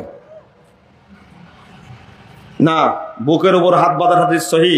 শেখ আলবানী রাহিমাহুল্লাহ সহি বলেছেন, শেখ আব্দুল মুহসিন আব্বাদ তিনি সহি বলেছেন, শেখ ইমাম আল কাসেম তিনি সহি বলেছেন। আপনি কত দলিল নেবেন? শেখ আহমদ মোহাম্মদ শাকের তিনি সহি বলেছেন। ইতিপূর্বের ইমামগণ তো সহি বলেছেন, এই আধুনিক জন ইমামগণ সহি বলেছেন। যারা পড়তেই পারে না তাদের কথা কি বলবো? আপনি নাকি বলেছেন সূরা বুরুজ নাকি জাল, তোমাকেই খুঁজছি আমি। তোমাকে রজম করা হবে ইনশাআল্লাহ কিয়ামতের মাঠে। আমি দুনিয়াতে না পারলেও যদি আমি সুযোগ পাই তাহলে করব, আল্লাহ যদি তৌফিক দেয়। তুমি আমার নামে মিথ্যাচার করেছো, ক্ষমা আমার কাছে নিতে হবে। যদি আল্লাহ তোমাকে ক্ষমা করে, আল্লাহর সাথে আমার বোঝাপড়া হবে। আমার উপরে জুলুম করেছো, তোমার এত লাগলো কেন? তোমার সমস্যা কি হলো? সূরা বুরুজ জাল এটা বলেছি। শিয়ারা কাফেরেরা সূরা বুরুজের বিরুদ্ধে ওরা তৈরি করেছে সূরাতুল ফুরুজ। আমি তোমার বিরুদ্ধেই বলতে গিয়ে উদাহরণ দিয়েছিলাম, কথাটা বলেছিলাম, এই বেকুব, শুধু হাদিসই কি জাল করেছে, কোরআন জাল করেনি? আমি এটা বুঝাতে গিয়ে বলেছিলাম আল্লাহ নাজিলি করেছেন সূরাতুল বুরুজ, আর কাফেররা জাল করেছে সূরাতুল ফুরুজ। এই খাটাস, আমি যেটা বলেছি সেটা বলো। তুমি আমাকে কত বিতর্ক করার চেষ্টা করছো তুমি, আল্লাহ তোমাকে হেদায়েত দান করে। আমি কি বলবো? আমাকে জন্য গ্রেফতার করে সেই পায়তারা করা হয়েছে, ভ্রান্তির বেড়া জালে একামতে দিন। আমি বলবো বাংলাদেশে যত শিক্ষিত মানুষ আছে, তরুণ ভাইরা আছেন, ভ্রান্তির বেড়া জালে একামতে দিন বইটা সবাই পড়বেন। আমি বাংলাদেশের সমস্ত মুসলিম ভাই বোনদেরকে বলবো, আমাকে গালি দিয়ে হলেও আপনারা একবার জাল হাদিসের কবলে রাসূল সাল্লাল্লাহু আলাইহি ওয়াসাল্লাম সালাত বইটা পড়ুন। পড়ার পরে বুঝবেন আমি আপনাদের উপকার করতে চাইছি না ক্ষতি করতে চাইছি। আপনারা কাঠমোল্লাদের কথা শুনবেন না। আমি সূরা বুরুজকে জাল বলবো মানে তোমাকে বোঝানোর জন্য, তোমার মাথায় ঢুকছে তুমি হলে আহলে কোরআন। হাদিসের মধ্যে অনেক জাল আছে, জয়ীফ আছে, এই জন্য হাদিস মানা যাবে না, শুধু কোরআন মানতে হবে। গাঁজাখোর আমি তোমাকেই বলেছি বোঝানোর জন্য। এই বেকুব, সূরা বুরুজের সাথে আর একটা সূরা আছে, তার নাম হলো সূরাতুল ফুরুজ। তুমি এটাও মানো? এবার বলো যে জাল সূরা নাই। এই বেকুব, সূরা জাল আছে, কাফেররা তৈরি করেছে। সূরাতুল করোনা, তুমি জানো করোনা সূরা আছে? জানো এটা? এই জানো শিয়ারা তৈরি করেছে? হ্যাঁ, তুমি পোস্ত করেছো। আর এই ব্যবসাটা চাঁপাইনবাবগঞ্জে বেশি হয়। চাঁপাইনবাবগঞ্জে কেন বেশি হয়? যারা জামাত ইসলামের শিবির করেছে তাদের মধ্যে থেকে আহলে কোরআনের বেশি জন্ম হয়েছে, এটা আমার জানা। সবচেয়ে বর্তমানে যে আহলে কোরআন বেশি পাল্টি পাল্টি করে, ও জামাত ইসলামের রুকুন ছিল। ও জামাত ইসলামের রুকুন ছিল, এটা আমার কথা হয়েছে। নাম কি? আপনার নাম জানেন না? ওই যে আব্বাসে একদিন কুত্তার গোশ খাওয়াইলো না, ওই লোকের নাম কি? ওর ব্যাকগ্রাউন্ড খুঁজে দেখেন, ও জামাত করেছে, ও শিবির করেছে। অতএব আর আহলে হাদিসরা তো জেল খাটে না, খাটে? হ্যাঁ, আহলে হাদিসরা আওয়ামী লীগের সাথে আপোষ করে। হ্যাঁ, খুব আপোষ করে। আপোষ করতে যাতে শেষ করে ফেলেছেন জীবনটা। একবার খালেদার আঁচলের তলে, একবার হাসেনের আঁচলের তলে। এই নীতির কারণে তো শেষ হয়ে গেছে, হয়নি? আহলে হাদিসরা এই বাটপাড়িতে বিশ্বাস করে না। 14 সালে 7 নভেম্বর গ্রেফতার হয়ে গেলাম, তখন ছিল এই দেশের প্রধানমন্ত্রী বেগম খালেদা জিয়া, তাই না? 14 সালে 7 নভেম্বর প্রধানমন্ত্রী কে ছিলেন? বিএনপির চেয়ারপারসন বেগম খালেদা জিয়া। এই জন্যই গ্রেফতার হয়েছিলাম আমি। বুঝেননি কথা? 4 দলীয় শাসন ব্যবস্থা ছিল না তখন? হ্যাঁ, ইসলামী মূল্যবোধের সরকার। 14 সালে কোন সরকার ছিল? না খালেদা? ভুল বলছেন, চিন্তা করে দেখেন। হাসিনা তো আহলে হাদিসদের গ্রেফতার করবে না, বলেন কি? আমরা তো আওয়ামী লীগ, আমার গ্রেফতার করবে কেন? মিথ্যুক, তুমি কথা হিসাব করে বলে তোমার শাস্তি হবে। এই দালালি করে কোনোদিন জয়ী হওয়া যায় না, এই দালালি করে জয়ী হওয়া যায় না। আওয়াল ওয়াক্তে নামাজ পড়ার জন্য আজান প্রয়োজন আছে কিনা? না, আজান দেওয়াটা সুন্নাত। আপনি আজান দিতেও পারেন, নাও দেবেন, সালাত পড়ে নেবেন। যারা দেরিতে সালাত পড়ে ওটা জামাতি না। ইবনে মাসউদ রাদিয়াল্লাহু আনহু বলছে ওটা জামাতি না, ওটা মরা সালাত। কি সালাত? আপনি একাকি পড়লেন এটাই জামাত, আপনি একাকি পড়লেন এটা কি? জোহরের সালাত কয়টায় পড়েছেন আজকে বলেন? কয়টায় পড়েছেন আপনারা? 1:30। বীরের ছেলে, একবারে বীর। টাইম হয়েছে 11:50, 1:30 নামাজ পড়ে কি বীরের মতো বলছে। কেন? কার টাইমে পড়লেন? কার টাইমে পড়লেন? একটাই পড়েছেন তাই না? একটাই জামাত, মানে 1 ঘন্টা 10 মিনিট পরে পড়েছেন। দেখেন কত গর্বের সাথে বলছে। ওয়াক্ত হওয়ার 20 মিনিটের মধ্যে সালাত পড়তে হবে। কয় মিনিট? 20 মিনিট। তাহলে 11:50 ওয়াক্ত হলে সালাত কয়টায় হবে? কয়টায়? 12টা। জামাত করে নেবেন। আর যদি একাকি পড়েন, জহর পড়তে যে সুন্নাতে যে টাইম লাগবে এটা পড়ে জহর পড়ে নেবেন। 20 মিনিট 10 মিনিট অপেক্ষা করতে হয়। এই লোকটা আল্লাহর কাছে আরো ভালো। যে ব্যক্তি ওয়াক্ত হলেই সালাত পড়বে, ওই অপেক্ষায় বসে থাকে, আল্লাহ তার জন্য বলেন আমি ওকে তো ওয়াদা করলাম আমি তাকে জান্নাত দেব। কথা বুঝতে পারলেন? আল্লাহ তুমি আমাদের বোঝার তৌফিক দান করো।